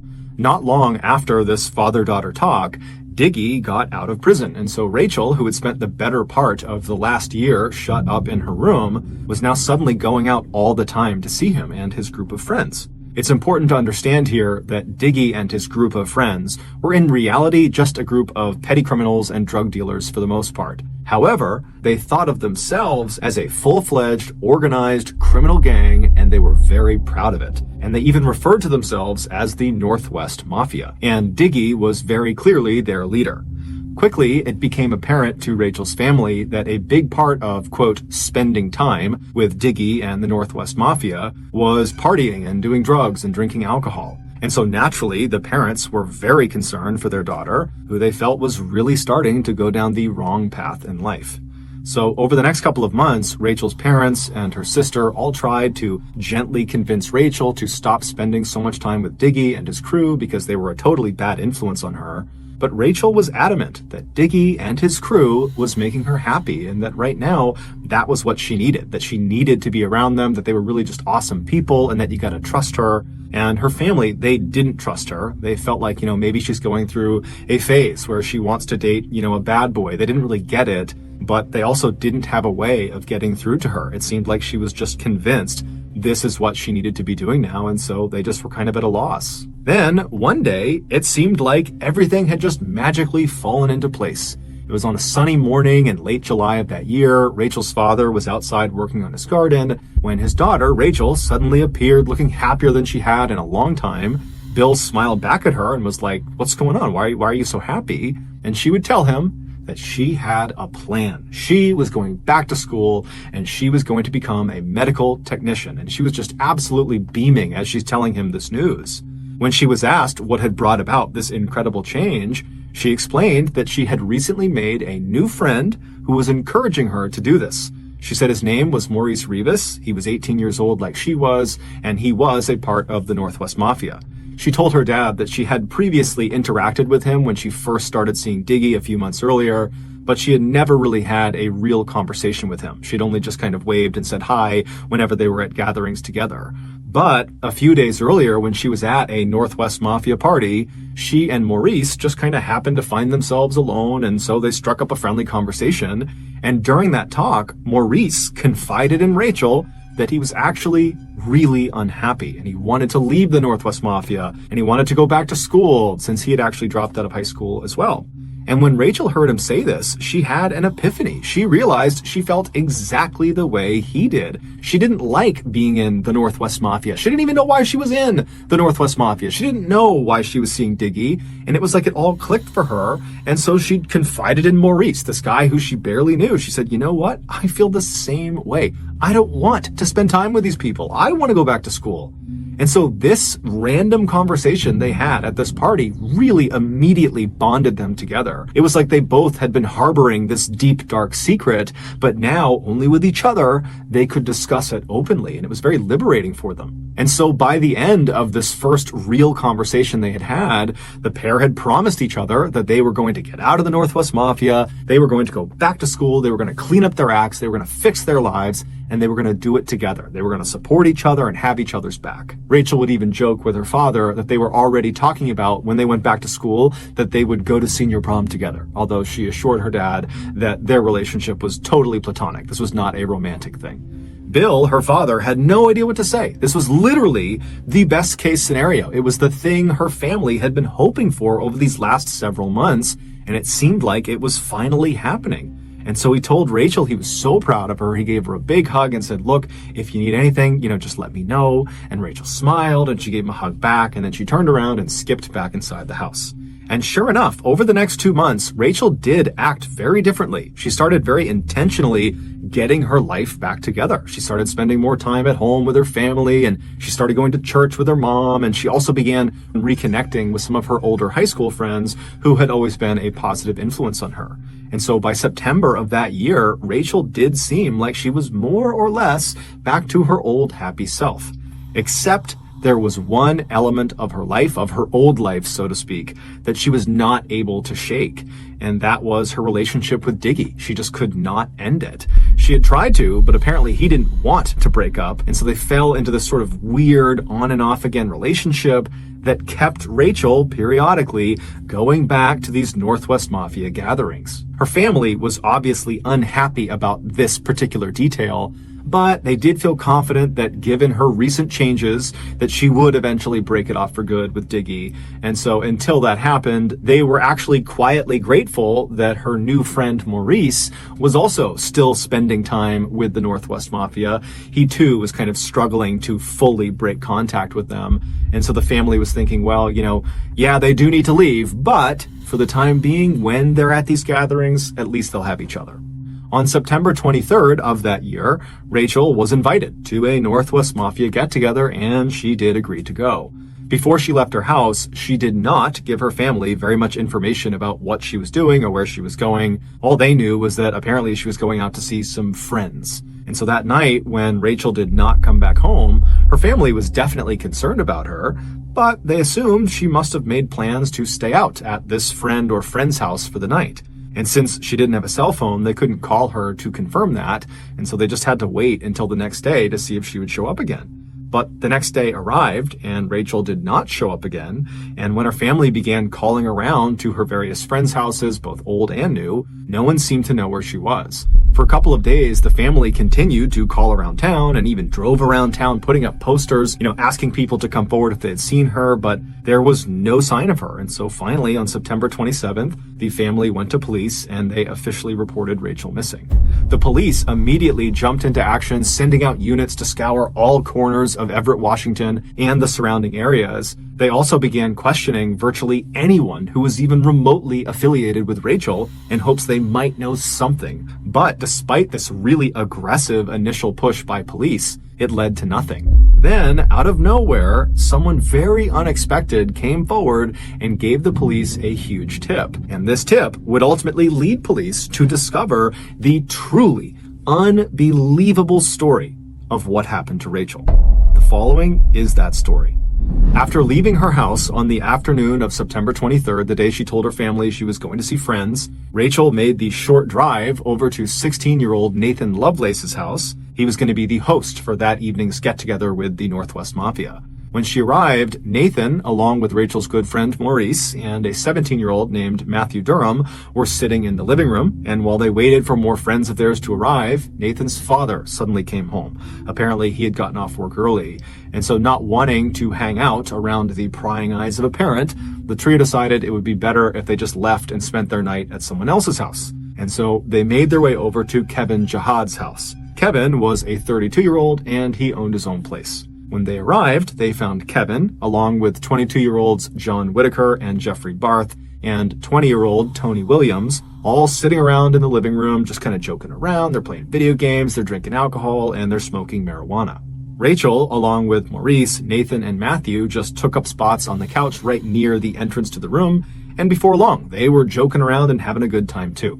At 4 p.m., Rachel's on-again, off-again boyfriend, Diggy, stormed into Kevin's living room looking furious. Without warning, he punched two of the guys sitting nearest Rachel, and then he pulled out a gun and he began aiming it wildly around the room. And this instantly silenced the group because no one knew what he was on about. And Rachel, who's sitting right near the door, she does not want to be part of this, and she's thinking this has nothing to do with me, and so she decides she's going to get up and kind of slip out and let them deal with Diggy and whatever is going on in here. And so she stands up, trying to be as quiet and small as she can, and she begins edging towards the door. But in order to fully leave the living room and escape this situation, she would need to walk right past Diggy, who was standing in the doorway.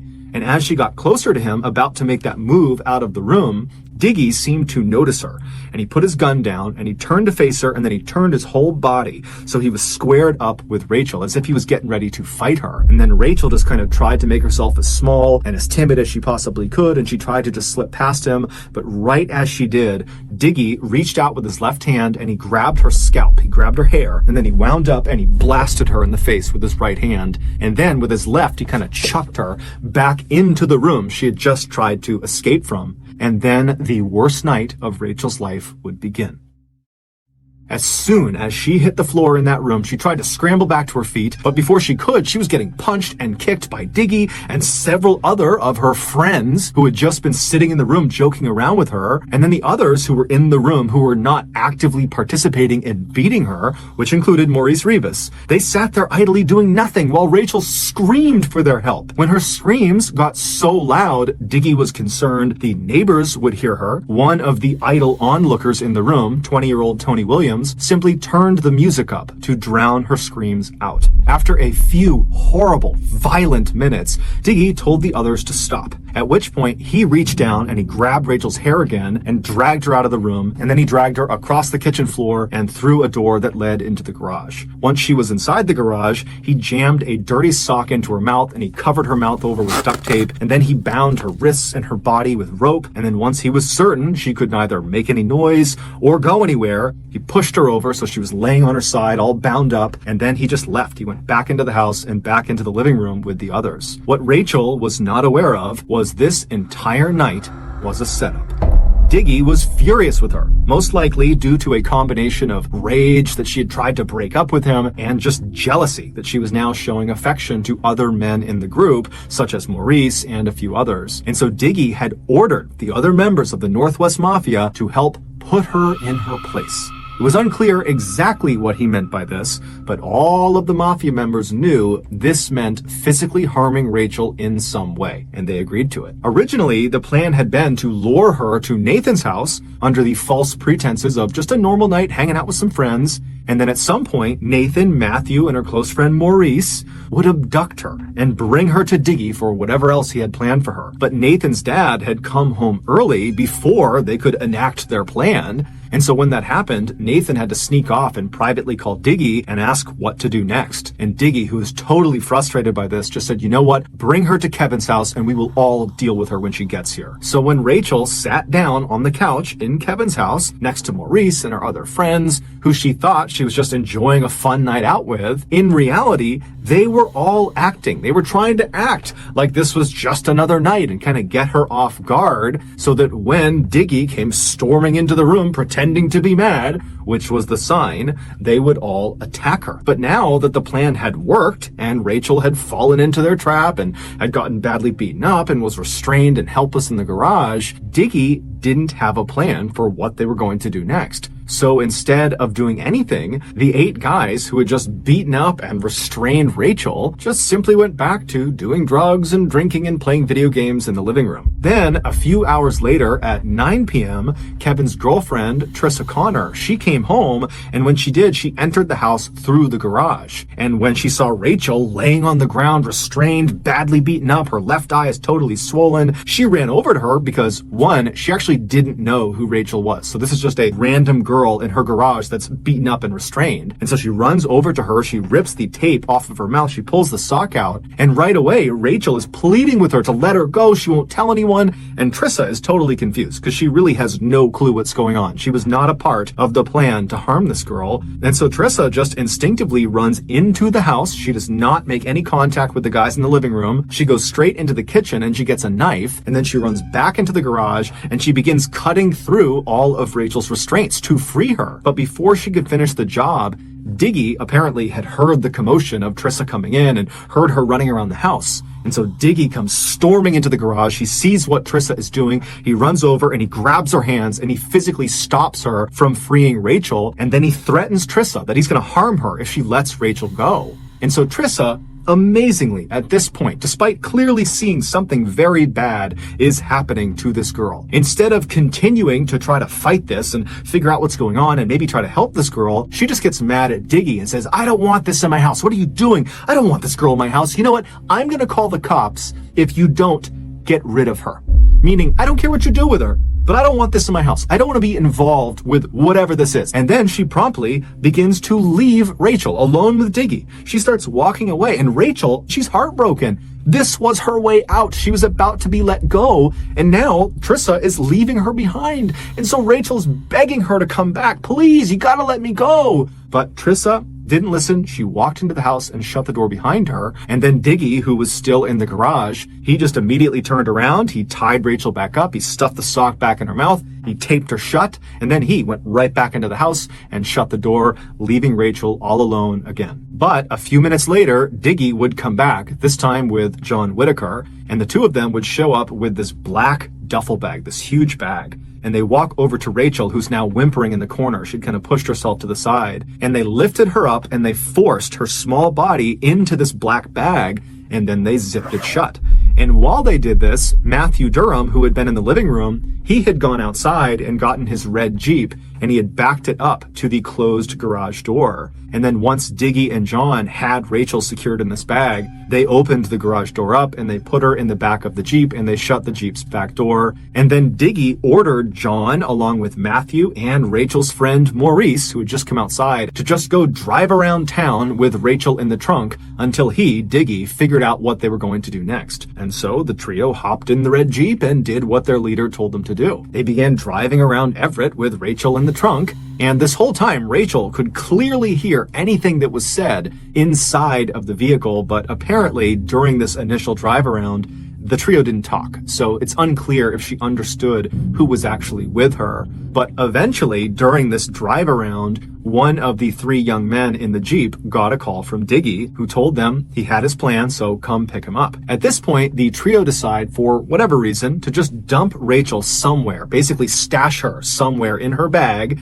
and go pick up Diggy. And then once they had Diggy, they would go back, they would get Rachel, and then they would figure out what they were going to do. They'd hear the plan that Diggy had in store. And so Matthew drove the red Jeep about 10 miles north of Everett to a quiet cul-de-sac in this suburban neighborhood. And then once the Jeep was stopped, Matthew and Maurice got out and they went around to the back of the Jeep. They opened it up and they pulled Rachel out of the trunk and they walked her over and put her behind some big tree on someone's front property. Now, it's nighttime. This was not a well-lit up area. And so they thought by putting her behind this tree, she'd be out of sight of the road and, no one would see her. And they also decided that one of them would need to stay back and guard her to make sure she didn't escape or that nobody did accidentally find her. And they decided Maurice would be the one who would stay back and do that.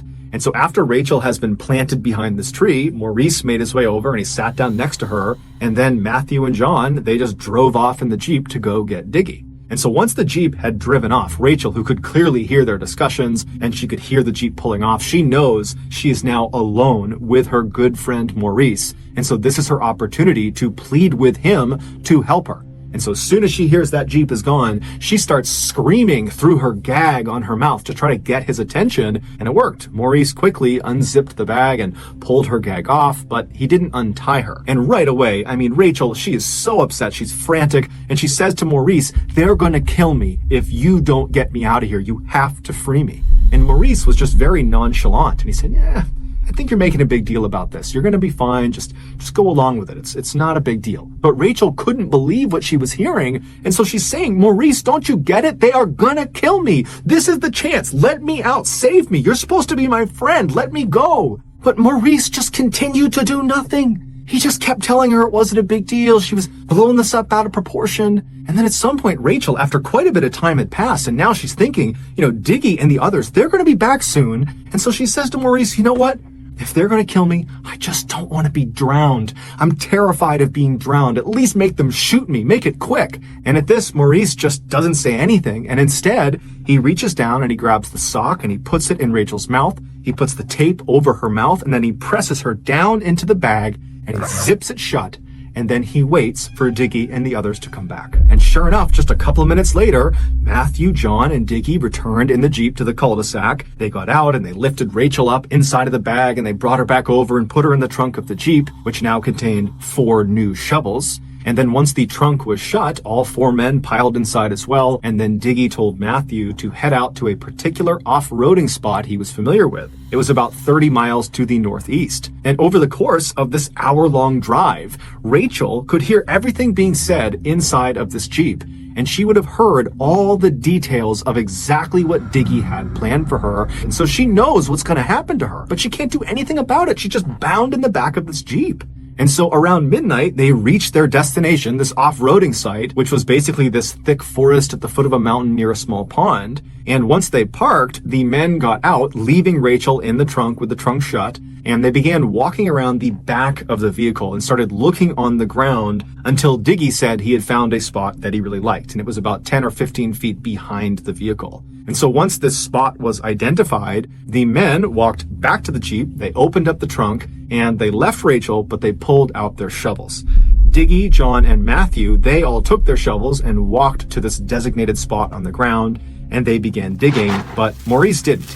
He stayed back at the Jeep, standing right against the trunk with Rachel right behind him. So again, he has this opportunity where, in theory, he could help Rachel, but while she whimpered behind him and tried to get his attention and tried to get him to help her, he just ignored her, and he pulled out a cigarette and he began smoking, and he also had a soda that he was drinking. And so he's just standing there doing nothing. And at some point, Diggy looks up and notices this, and he yells at Maurice to come help them, get your shovel and start digging. And so Maurice, reluctantly, puts a cigarette out, throws his soda can away, and then he grabbed the last remaining shovel, and then he walked away from Rachel and the Jeep over to this site, and he began to dig as well. For the next 30 minutes or so, Rachel, who's still in the trunk is open, she's still in the bag, she's forced to listen to the sound of these 4 people dig what sounds like a very sizable hole. And then when they finally stopped digging, she heard them chuck their shovels aside and start walking back over to her. And when they reached her, they unzipped the bag and they pulled her out and they sat her down on the back of this Jeep. So she's kind of sitting, looking in the direction of this dig site. And as they begin cutting off her restraints and removing the tape from her mouth, she gets a clear view of what they had been digging. And she knows immediately what it is. They were digging her grave. After all the restraints and everything was off of her, Diggy ordered John to start taking all of her clothes and jewelry off. Rachel knew at this point she was about to die. There was nothing she could do to stop it. She was outnumbered. She was in the middle of nowhere. She would have been overpowered. So she knows she's going to die. And so she had nothing to lose. And so when John grabbed her and tried to rip her clothes off, she fought back aggressively. And she looks at Diggy and she says, "At least allow me the dignity of removing my clothes and jewelry myself." And so Diggy looks at her and he says, "Fine." And so all of the men back up. And then Rachel, in front of these 4 people who earlier that day she would have considered her friends, she began taking all of her clothes off. And then after she had removed all of her clothes and all of her jewelry, she left one ring on her hand. And she clutched it with her other hand. And she looked at Diggy and said, "Can I please just keep this one?" The ring she was holding on to was a ring that her good friend Corey Haynes had given her right before he was killed in that car accident. And Diggy just says, "No."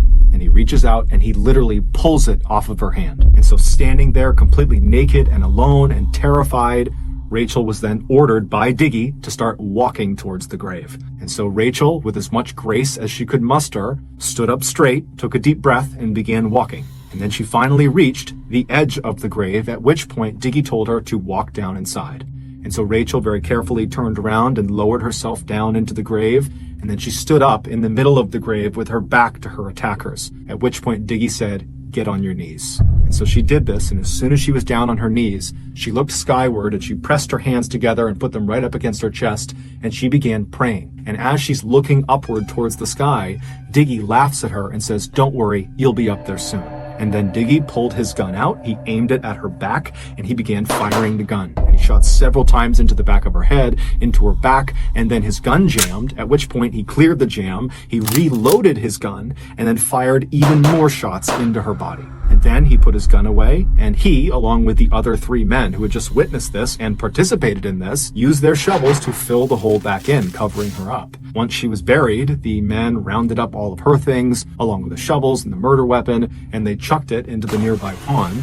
Diggy made sure to crush the ring Rachel had said was so important to her before he threw it into the water. Then the men climbed back into the red Jeep and they drove back to Everett. And on the ride, Diggy would tell them that if they told anyone about what they had just done, he would kill them too. But just a few days later, after Rachel had been reported missing, the mother of Jeffrey Barth. Jeffrey was someone who had been at Kevin Jihad's house on the night Rachel was abducted, and he also played a role in her capture.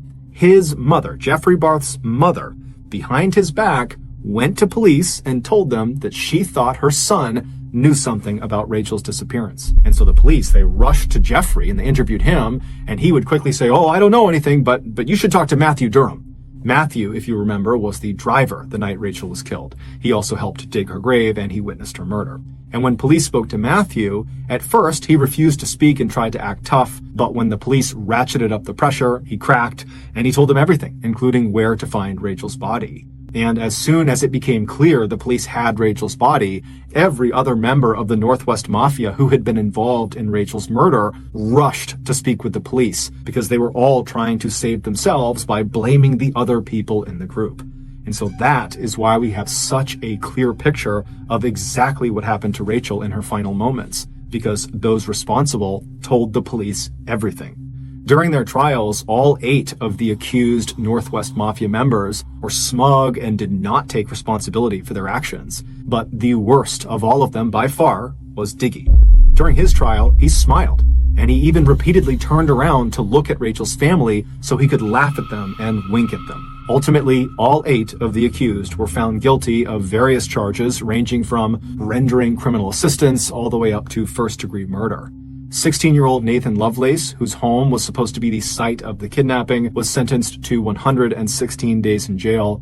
20-year-old Tony Williams, who turned the volume of the music up to drown out Rachel's screams, and who also got the duct tape for Diggy when he was restraining Rachel in the garage, he received slightly more than 9 years in prison. 22-year-old Jeffrey Barth, who played a large role in subduing and kidnapping Rachel, and whose mother had gone to police and tipped them off about what had happened, he received 10 years in prison. 18-year-old Maurice Rivas, who was Rachel's closest friend in the group and who had pledged to support her and have her back as they got their lives together, he was sentenced to nearly 26 years in prison for assisting in Rachel's abduction and helping dig her grave. 17-year-old Matthew Durham, who drove the Jeep that carried Rachel to her death and who also helped dig Rachel's grave, he received 26 years in prison. 32-year-old Kevin Jihad, who was determined to have masterminded the finer details of the abduction and the murder, he was sentenced to nearly 37 years in prison. 22-year-old John Whitaker was sentenced to life in prison for being directly involved in the entire abduction and murder process. And 20-year-old John Diggy Anderson, the leader of the Northwest Mafia and Rachel's ex-boyfriend, he was also sentenced to life in prison for his role in her murder. Throughout Rachel's horrible ordeal, there were many people who could have stepped in and stopped what was happening to her, most notably Trissa Connor, who was Kevin Jihad's girlfriend and who found Rachel tied up in the garage, and Maurice Rivas, who was alone with Rachel in that cul-de-sac and could have easily freed her, but didn't. As a result of these heart-wrenching details, Rachel's family and their legal team worked very hard to pass a bill called SHB 1236. This bill makes it a criminal offense in America if you do not summon assistance for a person that has suffered substantial bodily harm. They are hoping this will save at least one person from suffering unnecessarily. Today, the Berkheimer family is still grieving the loss of their Rachel. However, her father, Bill, takes solace in a particular photograph the police showed him. After Rachel's gravesite was discovered and her body was removed from it, the police took a photo of the grave itself. And in this photo, you can see an imprint in the soil of Rachel's hands where she fell after she was shot. And it looks like her hands were pressed together near her chest, meaning she was likely praying in her final moments on Earth. And Bill likes to believe that means she was at peace when she finally died.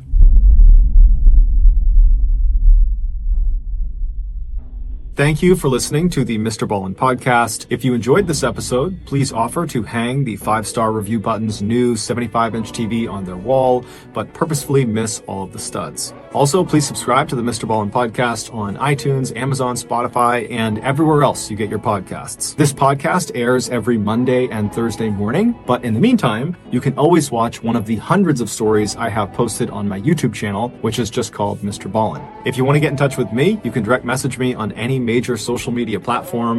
My username on all of them is just MrBallen, and yes, I really do read the majority of my DMs. Lastly, we have some really cool merchandise, so head on over to shopmrballen.com to have a look. That's going to do it. I really appreciate your support. Until next time, see you.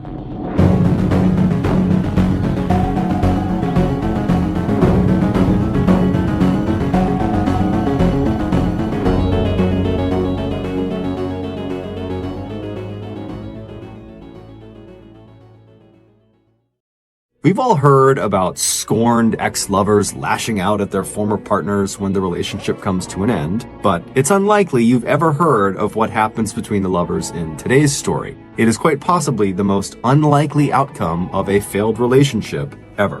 But before we get into today's story, if you're a fan of the strange, dark, and mysterious delivered in story format, then you've come to the right podcast because that's all we do. And we upload twice a week, once on Monday and once on Thursday. So if that's of interest to you, please convince the 5-star review button to get a very large, intricate tattoo that they were on the fence about getting. And then once they follow through and get it, shrug your shoulders and tell them, I don't like it very much. Also, please subscribe to the MrBallen Podcast wherever you listen to podcasts so you don't miss any of our weekly uploads. Okay, let's get into today's story.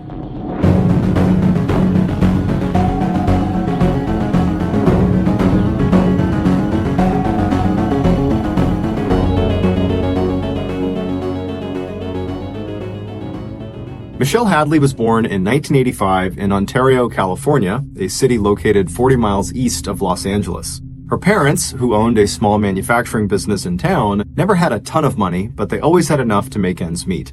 Growing up, Michelle's parents taught her and her younger sister to always put their all into whatever it was they were involved in, whether it was academics, athletics, or relationships. They also taught their daughters to always take their Christianity very seriously. By the time Michelle was in high school, she had made her parents very proud, becoming one of the top students in her class, and also becoming a very talented cross-country runner. But despite these early successes, Michelle never bragged about them. Not because she was trying to stay humble necessarily, but because that was just her personality. She was a very private person who did not seek the spotlight. After high school, Michelle attended Dickinson College in Pennsylvania on a scholarship, and then after graduation, when Michelle was just 22 years old, she married her high school sweetheart. However, that relationship would not last. When they divorced just 4 years later, Michelle was upset about it, but she was confident that she was going to be okay. She was still very young, she had the full support of her family, and she had a good job that allowed her to be self-sufficient. All she needed to do was to be patient and wait for the right partner to come along. And in 2013, roughly a year after her divorce, it seemed like the right partner had. In August of that year, Michelle connected with a U.S. Marshal named Ian Diaz on a dating website. The U.S. Marshal Service is the federal government's primary agency for fugitive investigations. Shortly after Michelle and Ian connected online, they met in person for the first time over a cup of coffee. At 35, Ian was 9 years older than Michelle. He was tall and fit. Michelle was slender with dark hair and deep brown eyes. They both had great smiles, and right away they hit it off. That first cup of coffee was quickly followed by text messages, phone calls, and arrangements to meet again. On just their second date, Ian blurted out, "I love you," to Michelle. This definitely caught Michelle by surprise, but she was thrilled. As a child, she sometimes fantasized about being a princess and having her Prince Charming come along and whisk her away. And suddenly it seemed like that actually was happening. Over the next several months, the pair would continue to see each other on a near daily basis. And then in the spring of 2014, they moved in together. And then in December of 2014, Ian took Michelle on a trip to New York City where he asked for her hand in marriage. And she would say yes. Michelle was on cloud nine. Ian really was her Prince Charming. Once they were engaged, Michelle threw herself into planning their perfect future together as Mr. and Mrs. Diaz. However, cracks began to appear in their relationship. Michelle would later say that Ian had pressured her to take a $20,000 pay cut to leave her job that she loved and take a marketing position at a place he loved and had once worked himself, Disneyland Resort in Anaheim, California. She also said that Ian began asking her to wear more revealing, sexier clothes, and he wanted her to get acrylic nails and get her belly button pierced. It wasn't Michelle's style, but since she didn't want to disappoint her future husband, she would, from time to time, put on the crop tops and short skirts just to make him happy. But despite doing that, Ian never really did seem happy, and eventually he would open up to her about some of his deeper sexual fantasies. He told Michelle that what he really wanted to see was her having sex with other men. At first, Michelle was stunned and said, "No, absolutely not." But despite her refusal, Ian brought the subject up again and again, each time with a little more insistence, and then finally, Michelle agreed. On Valentine's Day 2015, with enough cold medicine and alcohol in her system to lower her inhibitions, Michelle had sex with a stranger that she believed Ian had recruited on Craigslist. What Michelle didn't know was that Ian had filmed the entire sexual encounter, and then afterward he wanted to watch it with her. Michelle was horrified. She begged Ian to destroy this video, but Ian refused and said, "No one forced you to do it." But despite these huge issues in their relationship, they did not cause the couple to end their engagement. In fact, these issues only seemed to bring the couple closer together, if for the wrong reasons. As Ian became more and more controlling of Michelle, Michelle became more and more emotionally dependent on Ian. And so with that in mind, in June of 2015, 8 months before their wedding date, Ian and Michelle took out a mortgage together and they moved into a brand new 2-story condo in downtown Anaheim, California. It was Michelle who came up with the entire $14,400 down payment, but she didn't care. She and Ian were both so excited about a change of scenery to hopefully get their relationship back on track. Just weeks after moving in, all of the excitement of the new place was gone, and in its place were all of their old unresolved issues. Soon, minor disagreements became major arguments, and major arguments turned into vicious accusations of infidelity and betrayal. Finally, the fights turned physical. When Michelle threatened to leave, he held her down on the bed while she tried to kick and claw her way free. Families on both sides of the warring couple had the same advice. You are not good for each other. You need to end it. So at the end of August, just 2 months after Ian and Michelle had purchased the condo together, Ian took back the engagement ring he had given Michelle, and Michelle packed up her Volkswagen Jetta and drove off to stay with her parents. But as much as Michelle and Ian now wanted out of their relationship, as long as they owned that condo together, they could not entirely sever ties. Michelle wanted Ian to sell the condo so she could get reimbursed for the down payment she had made, but Ian liked the condo and had no intention of moving out. This put them at a sort of standstill and kind of forced them to continue interacting despite being broken up. And surprisingly, through their somewhat regular exchanges over this property, they learned how to be cordial again. Ian would text Michelle first about the property, and then he would follow up and ask how she was doing, and Michelle would do the same thing to Ian. Even though this did not get them anywhere closer to solving their condo issue, it seemed like they were at least at a point where they could treat each other with respect. However, this would not last.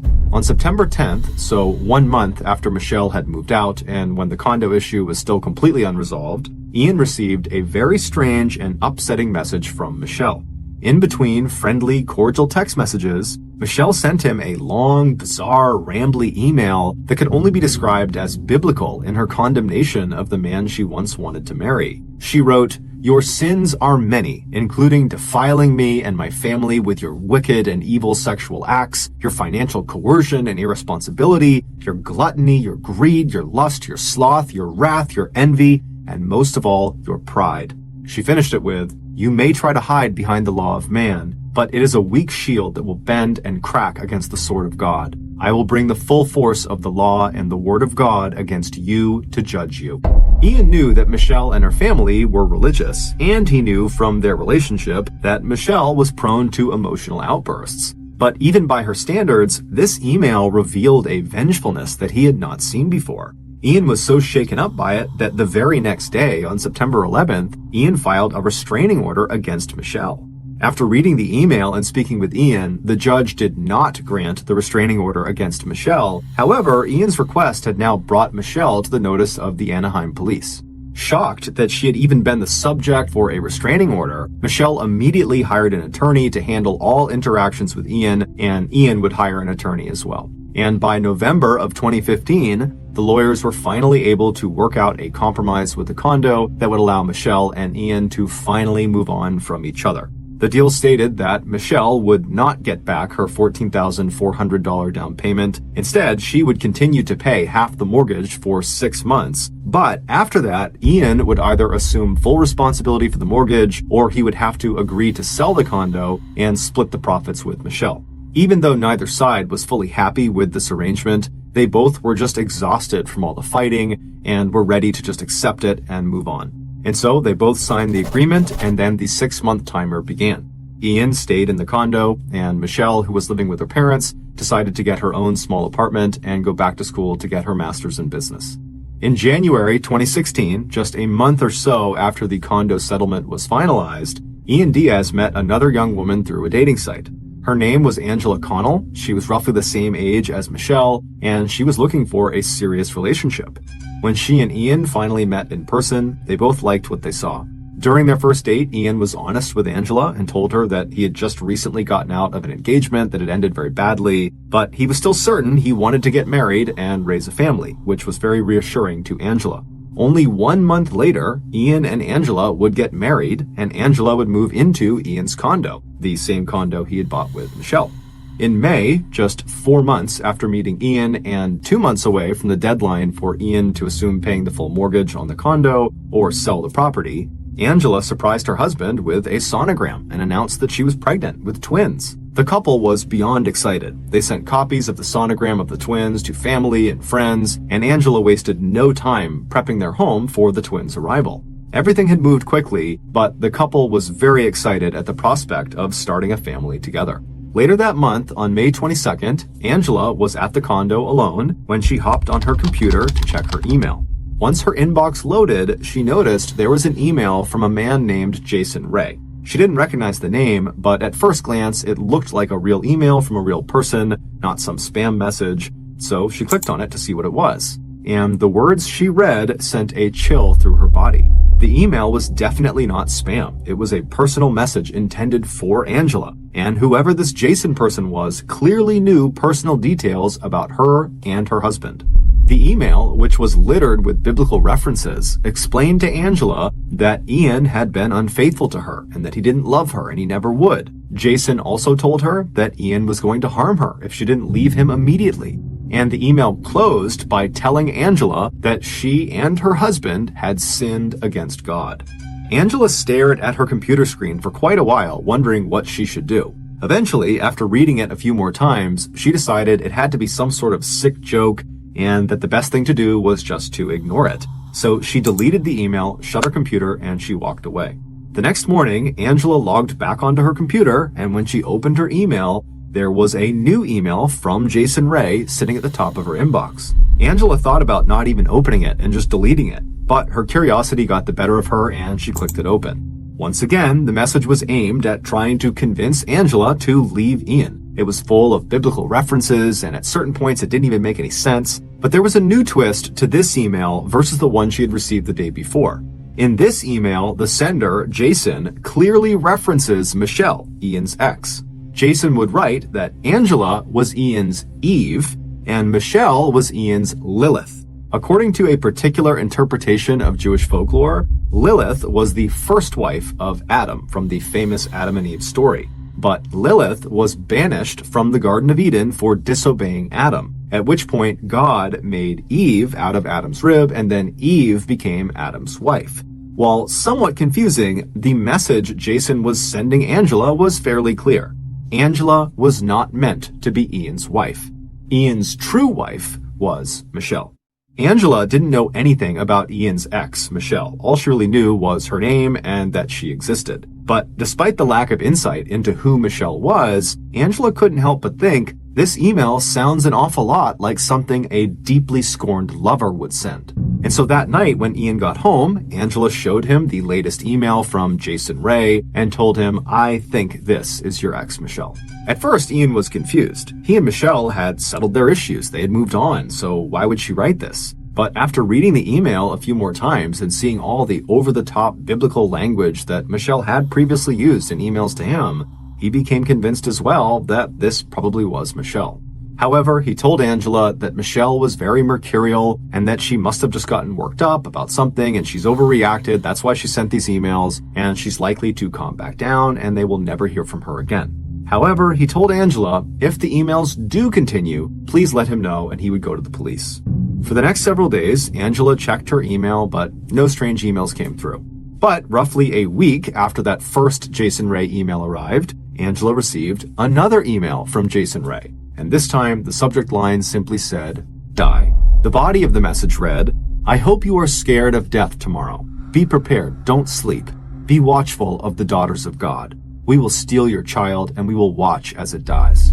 Within minutes of receiving this email, Angela received a barrage of others from Jason Ray, as well as from other account names she didn't recognize, like Lilith Truth. And all of these messages included the threat that Angela was going to be harmed in the coming days, and there was nothing she could do to stop it. Angela was horrified and was starting to wonder if this really was something Michelle could be doing. It just felt so evil. Then she noticed at the bottom of one of the emails she had just received that it literally said, from Michelle.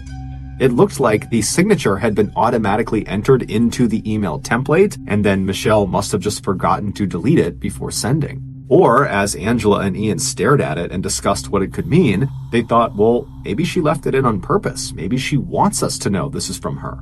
Either way, at that point, Ian and Angela felt fairly certain that Michelle was really behind this, and so they printed out all of the nasty emails Angela had received to date, and they took that along with the email Michelle had sent Ian the year before that was very biblical in nature, and they took all of that to the courthouse, and Ian would file another restraining order against Michelle. A few days later, on June 6th, 2 police officers went to Michelle's residence and literally handed her the order to appear in court for this restraining order. The date was set for June 17th. But that night, and over the course of the next several days leading up to this court appearance, Angela continued to receive dozens of emails from Jason Ray and Lilith Truth and other anonymous accounts threatening to make her pay for having filed this restraining order. Even though Ian told Angela that there was just no way Michelle was actually going to hurt her, Angela couldn't help but feel terrified and was afraid to leave the house. Finally, June 17th arrived, and Angela and Ian arrived at the court alongside a huge group of friends and family members who were there to support them. When Michelle walked in with her lawyer, she was met with boos and hisses from all of these supporters, and then once court was called to session, Angela and Ian outlined what had been happening over the last couple of weeks, and they showed the judge the stack of all these emails. The judge reviewed the documents and then turned to Michelle and asked her what she had to say for herself. And she would say, "I didn't send those emails. I don't know what's going on. I didn't do this." But the judge wasn't buying it, especially given the fact that Ian had previously filed for a restraining order against Michelle for threatening emails. And so this time, the judge did grant the restraining order, prohibiting Michelle from having any further contact with Ian or Angela. Angela and Ian were thrilled, and when they walked out of the courtroom, they felt confident that this nightmare was finally behind them. But within hours of getting home, Angela started receiving more emails, and immediately they contacted the Anaheim police to report that Michelle was already violating her restraining order. But since the emails they were receiving now were not signed by Michelle, there was no way for the police to prove that Michelle was in fact violating her restraining order. And so for several days, the ferocious, threatening, biblical emails continued, and there was seemingly nothing Ian or Angela could do to stop it. Then, as if it wasn't stressful enough, Angela received an email from an account she had not seen before, inquiring about her rape fantasy request on Craigslist. Angela did not understand what this person was talking about, but eventually, when she went online and investigated, she discovered there was an entire marketplace of people posting ads on Craigslist seeking partners to take part in a rape fantasy. And someone had clearly been pretending to be Angela and was going into these places on Craigslist and responding to all of these ads saying that she, Angela, was interested. And then she would leave them her address and what she looked like and what her daily habits were like. And according to some of these men that were reaching out now to Angela, apparently whoever was doing this was indicating that Angela didn't just want to be a part of some basic rape fantasy. She wanted to be attacked out in public, and she was encouraging these men to follow her and stalk her and then attack her and rape her, and even if she tried to say stop, don't. Angela knew Michelle had to be behind this, but again, there was just no evidence tying these rape fantasy responses to Michelle because she wasn't signing her name to them. And so despite how absolutely horrifying it was to learn this was going on, there was nothing the police could do to stop it. For Angela, this was a nightmare. The stress and the fear of this situation was just so much that she basically just hid in her condo all day long.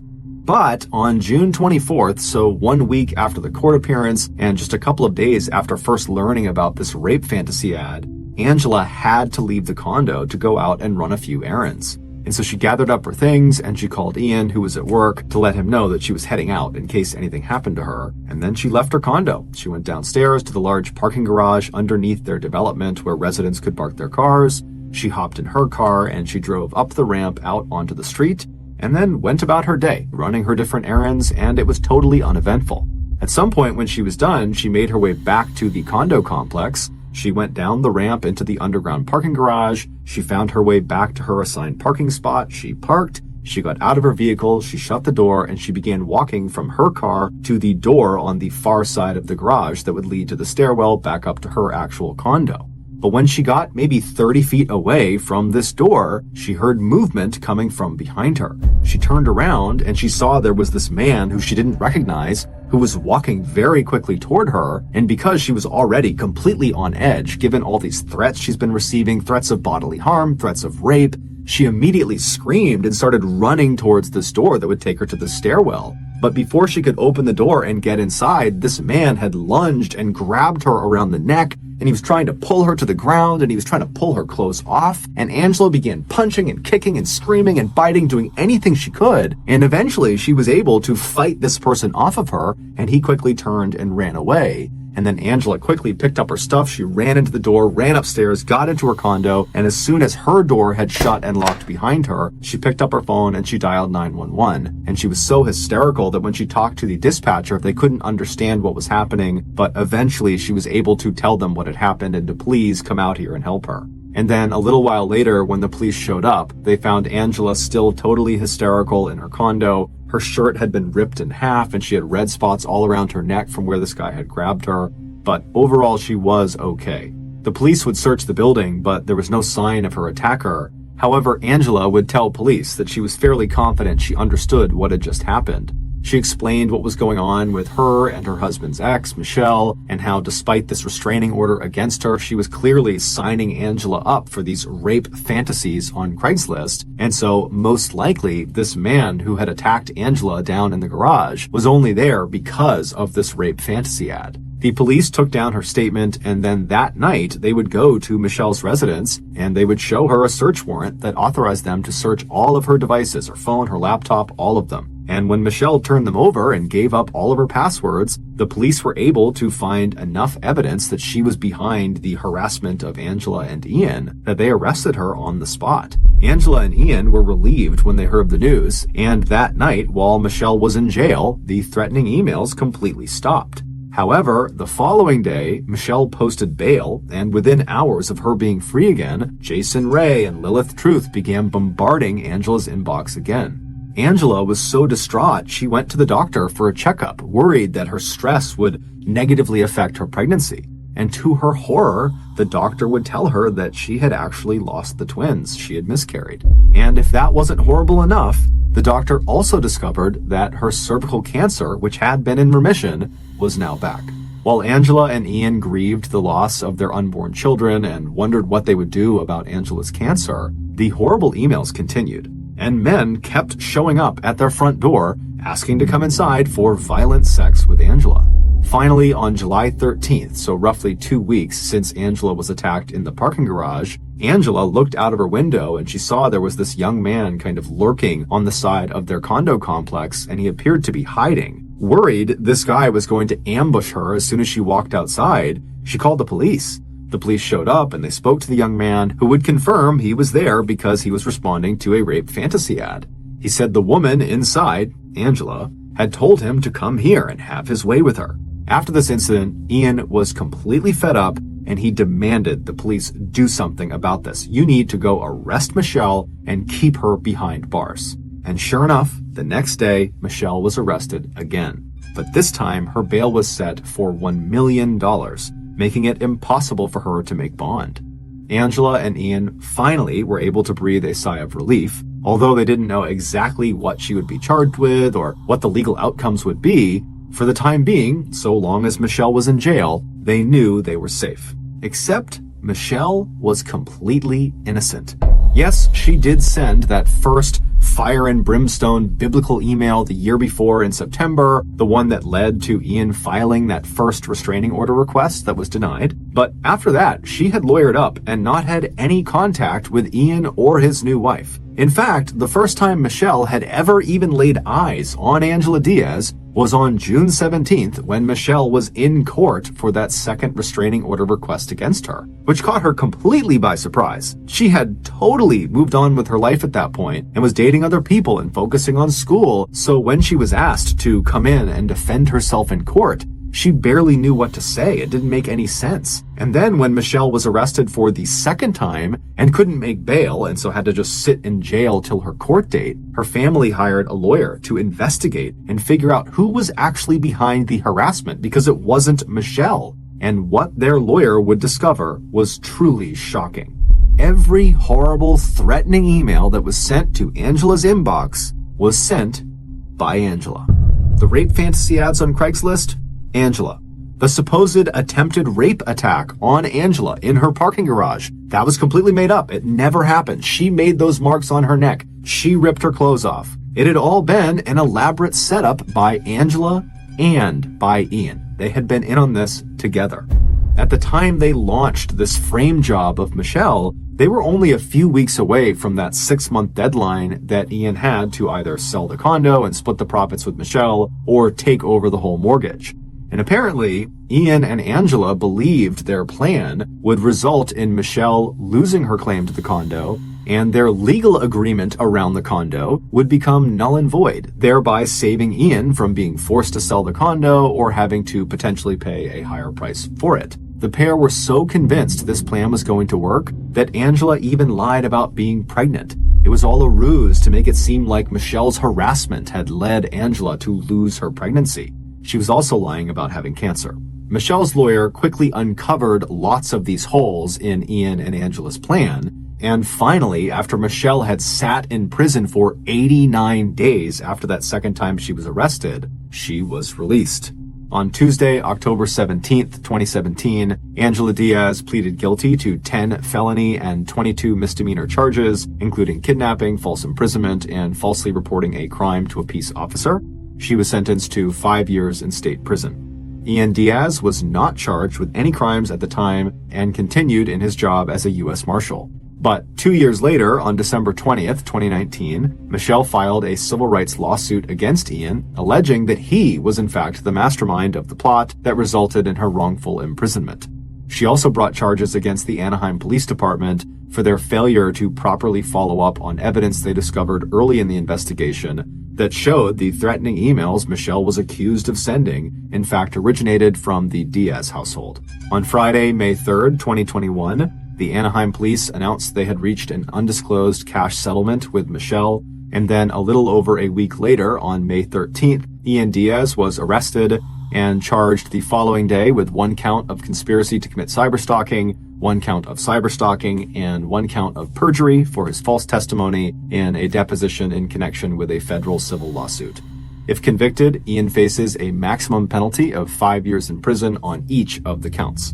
His case is still pending. Since her public exoneration back in 2017, Michelle has gone on to finish her MBA, she has left California, and she found a great job in marketing with a beauty company. Thank you for listening to the MrBallen Podcast. If you got something out of today's episode and you haven't done this already, please convince the 5-star review button to get a very large, intricate tattoo that they were on the fence about getting, and then once they follow through and get it, shrug your shoulders and tell them, meh, I don't like it very much. Also, please subscribe to the MrBallen Podcast on Spotify, Apple Podcasts, Amazon, Google, and everywhere else you get your podcasts. This podcast airs every Monday and Thursday morning, but in the meantime, you can always watch one of the hundreds of stories I have posted on my YouTube channel, which is just called MrBallen. If you want to get in touch with me, please follow me on any major social media platform and then send me a direct message. My username is just @MrBallen, and I really do check the majority of my DMs. Lastly, we have some really cool merchandise, so head on over to shopmrballen.com to have a look. So that's going to do it. I really appreciate your support. Until next time, see ya.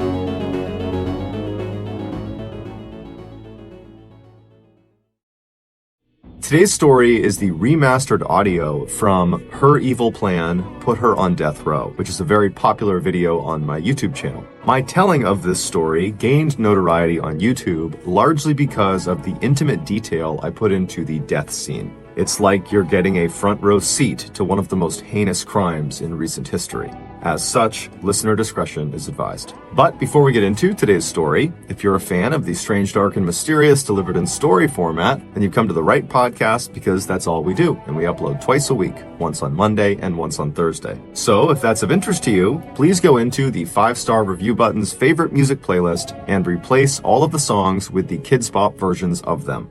Also, please subscribe to the MrBallen Podcast wherever you listen to podcasts so you don't miss any of our weekly uploads. Okay, let's get into today's story.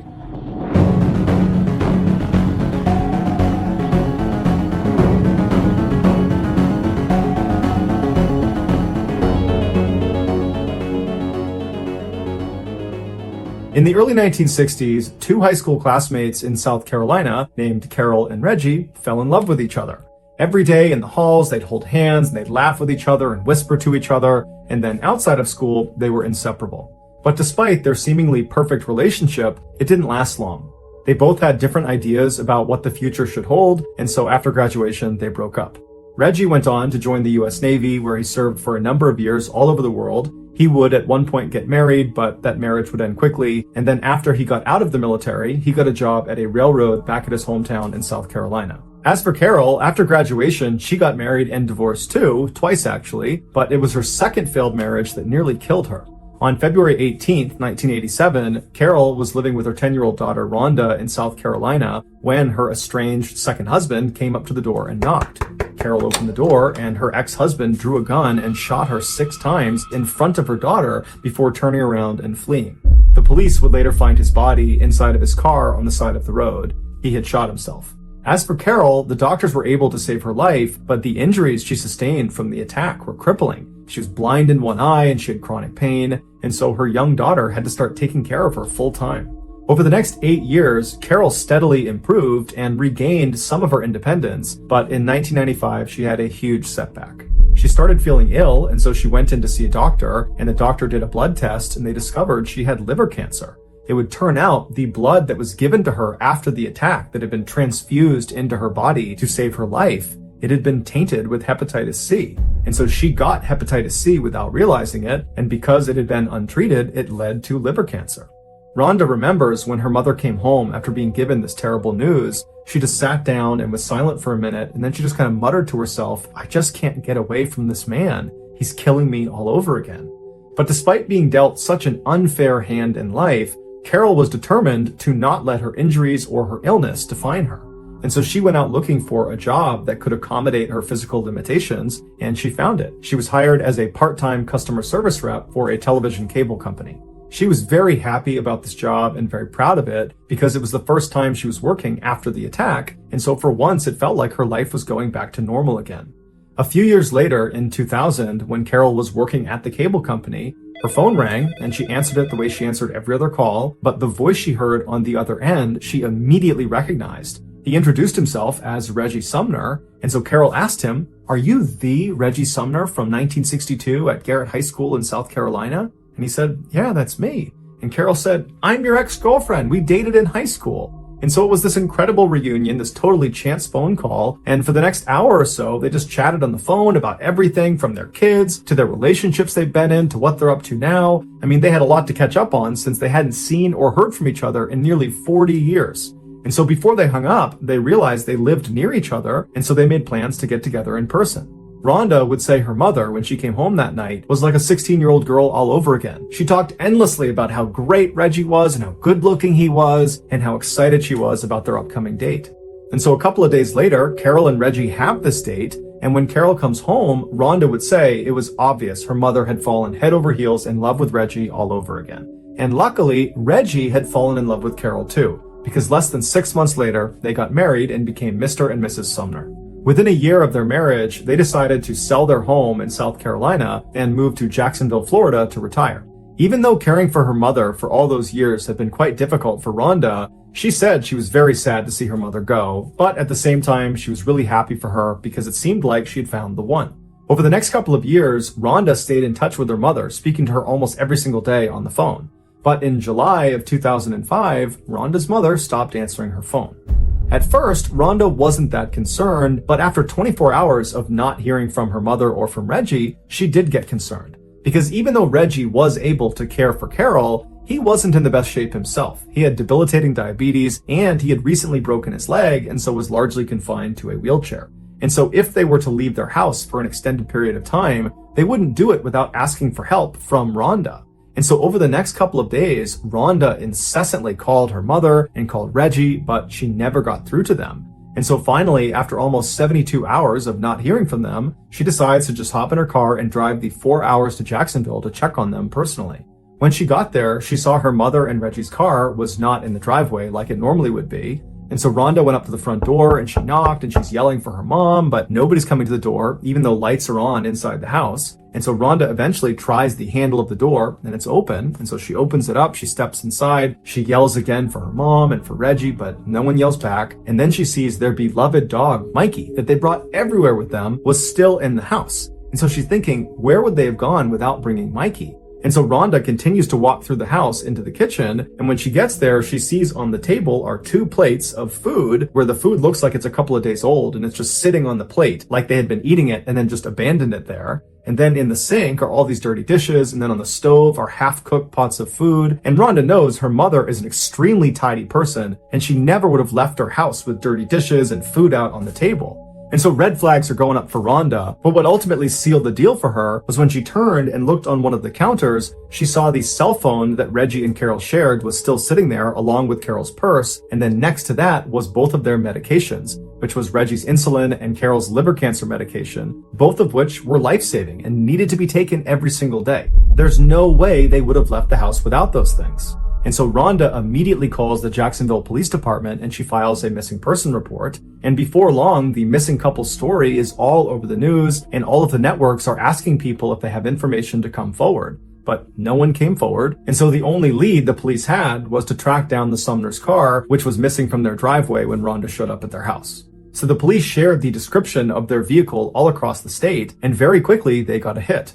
The car had been found abandoned in a Florida town about 1 hour west of Jacksonville. It had been parked in this semi-forested, very secluded area off of a dirt road, and there was nothing inside of it, but they saw the battery had been taken out, leading some of the officers to speculate that perhaps the Sumners really had just driven away from their home without telling anybody and then ran into car troubles. But that theory would quickly be thrown out the window when 5 hours later, the Jacksonville police received a very strange phone call. The man who called in said he was Reggie Sumner. And he said he had seen the news about him and his wife being missing and that was just totally not true, that in reality, they had left, but they were just fine and they'd be back soon.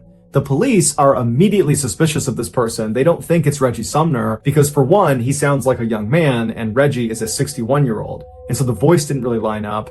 And just the way he was talking about this disappearance like it was no big deal, that also just didn't really make sense. And so one of the officers asked Reggie, "Are you with your wife, Carol?" And he said, "Yep, I'm with her. Here she is." And so a woman hops on the phone who says she's Carol Sumner, but she sounds far too young to be Carol Sumner, who's 61. This sounds like a 18, 19, 20-year-old girl. And she too just reiterates that everything's just fine and they've gone out for a couple of days. There's nothing to worry about. And, you police can stop looking for us.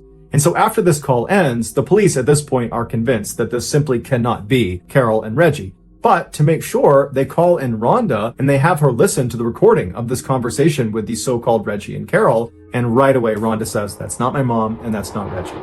And so at this point, the police assumed that these two people who called in pretending to be the Sumners probably had something to do with the disappearance of the real Sumners. And so while they waited for the trace on this phone call to come back, which would give them information about who was calling and from where, the police decided to investigate another angle. The police looked at the Sumners' bank statements and they saw their bank card had been used at an ATM in South Carolina after the Sumners had been reported missing. And so they called that bank and they asked for the CCTV footage from that ATM. And when they watched it, they saw that it was not Carol or Reggie Sumner withdrawing funds. It was some unknown man in his early 20s. Right after this discovery of this unknown man, the trace from the phone conversation with the imposter Sumners came back, except it was tied to a fake name at a fake address. So that wasn't helpful to the police in their investigation. However, when they went through this cell phone's call logs, which they got with the phone trace, they saw whoever owned the cell phone had recently placed a call to a car rental company in South Carolina. And so the police call this car rental company and they speak to the manager and they're able to figure out that somebody using this cell phone number had indeed called and had rented a car, and the car they rented matched the description of the car the unknown man was driving in the ATM surveillance footage. But this car had been rented to a woman. Her name was Tiffany Cole. The rental company told police that all of their cars had satellite tracking information built into them. And so police were able to use that information to track Tiffany's rental car to a motel in South Carolina. The initial thought was that maybe the Sumners are being held against their will in this motel. And so very quickly, a police force was organized, and on the morning of July 14th, so 6 days after the Sumners were listed as missing, they arrive at this motel, they go to the front desk, they find out what room Tiffany is in, they get the key, and they go up and they open the door. The Sumners were not inside. Instead, there were 3 young adults sitting there. It was 24-year-old Tiffany Cole, her boyfriend, 23-year-old Michael James Jackson, and his friend, 19-year-old Alan Wade. Also in the room were dozens of bags of recently purchased merchandise, like computers and video games and clothes and perfume. And also they discovered the key to the Sumners' vehicle and Reggie Sumner's prized coin collection. The police brought all 3 back to the police station and put them in separate rooms to be interrogated. At this point, it was obvious to police that these 3 had something to do with the Sumners' disappearance. They had all these things in the room that tied them to the missing couple. And so now the police, as they interrogated them, it was not so much about connecting them to the Sumners as much as it was about helping them find the Sumners. At first, all 3 of them either didn't talk or were totally uncooperative. But under intense questioning, Tiffany cracked a little bit. She said that they had robbed the Sumners, but nothing more. They didn't do anything else besides rob them. And there had been a 4th person involved in the robbery, 19-year-old Bruce Nixon, who was friends with Alan Wade. Bruce lived nearby, so the police quickly rounded him up and brought him in for questioning, and unlike the other three, Bruce immediately caved. And the story he told about what happened to the Sumners brought many of the police that were involved in this investigation to tears. He said it all started with Tiffany. Tiffany used to be neighbors with the Sumners back when they still lived in South Carolina. Tiffany had a pretty rough upbringing, and her father was permanently sick, and so the Sumners kind of took her under their wing and looked after her and built a very close relationship with her and kind of treated her like she was one of their daughters. Anything she needed, if she needed money, food, anything, they would give it to her. For example, in 2001, right before they left for Florida, they sold a car to Tiffany, but they sold it for basically nothing because they knew she didn't have any money and she really needed a car.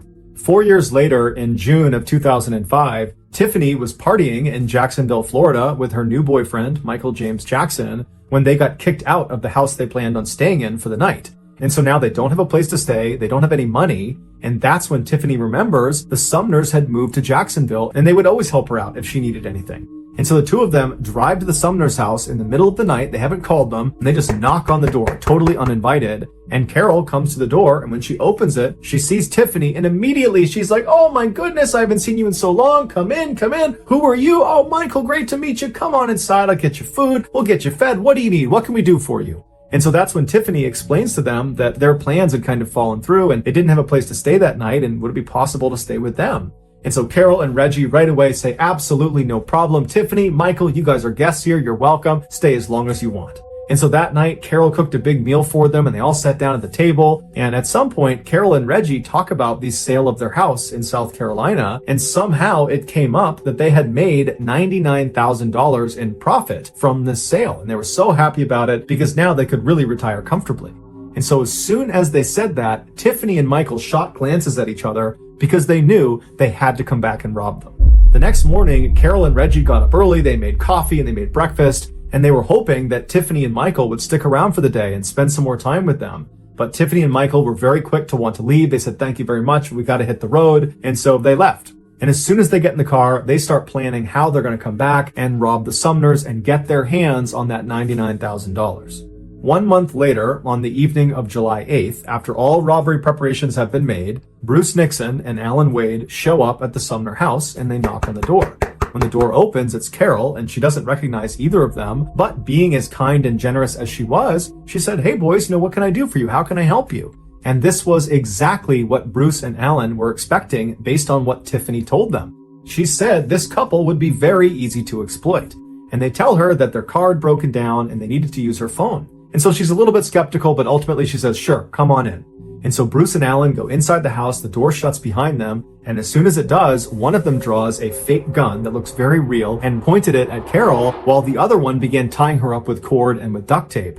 And so Carol begins screaming and making a bunch of noise, and Reggie, who's in the garage out of sight, he hears her. He comes running in to see what's going on, and he sees these two men who immediately attack him, and Reggie's got a broken leg, and he's already pretty weak and frail, and so he doesn't put up much of a fight. And before long, he and his wife were all taped up and restrained on the couch, and they were having duct tape wrapped around their heads until everything was covered except for a slit underneath their nose so they could breathe.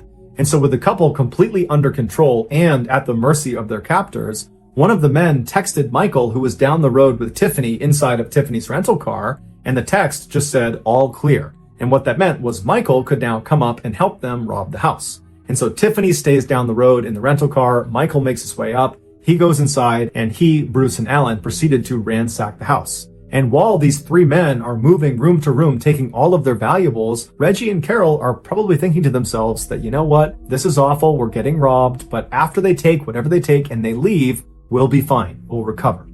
But when these three men finished taking all of their valuable items, they decided that they would also take Reggie and Carol. So they stood the couple up and they marched them into the garage and they put them in the trunk of their own car. At this point, Bruce left the Sumner's house and went down the road and got in Tiffany's rental car, and Michael and Alan, they got into the Sumner's car, and the two cars met up on the road and then drove 40 minutes northwest just over the border into Georgia, where they found this access road and they went down it until they reached this very secluded section of forest.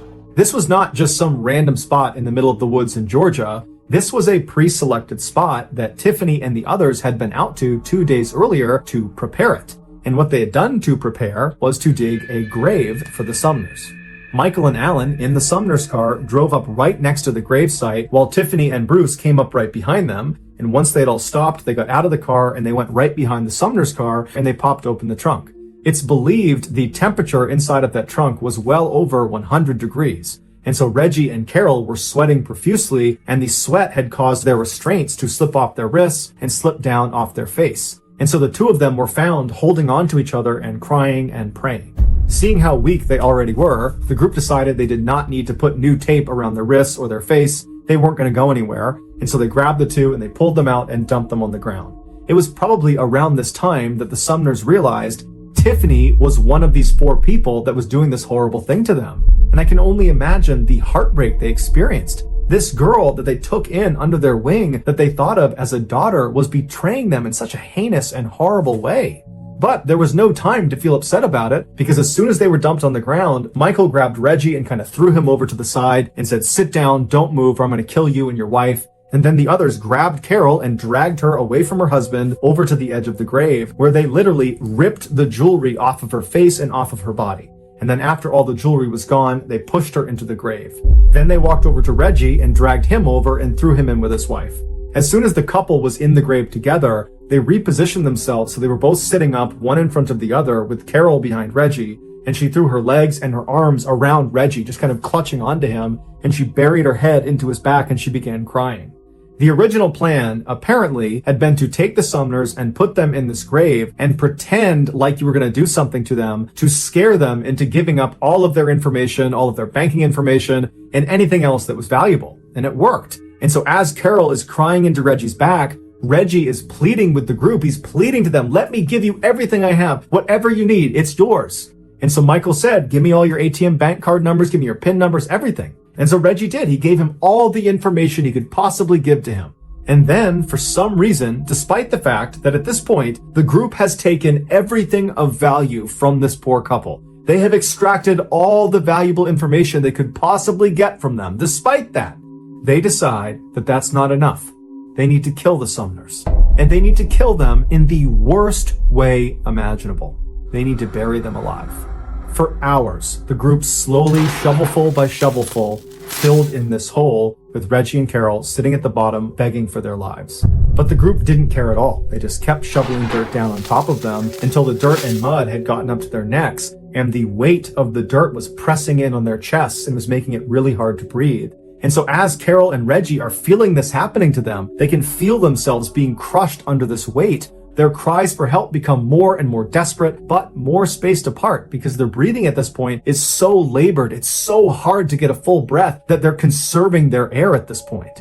And then at some point, as the dirt crept closer and closer to their mouths, they had to tilt their heads up to try to get a good breath of air. But when they did that, they began shoveling dirt directly onto their faces, causing them to choke and gag. They're inhaling this, and it's becoming nearly impossible to catch a breath.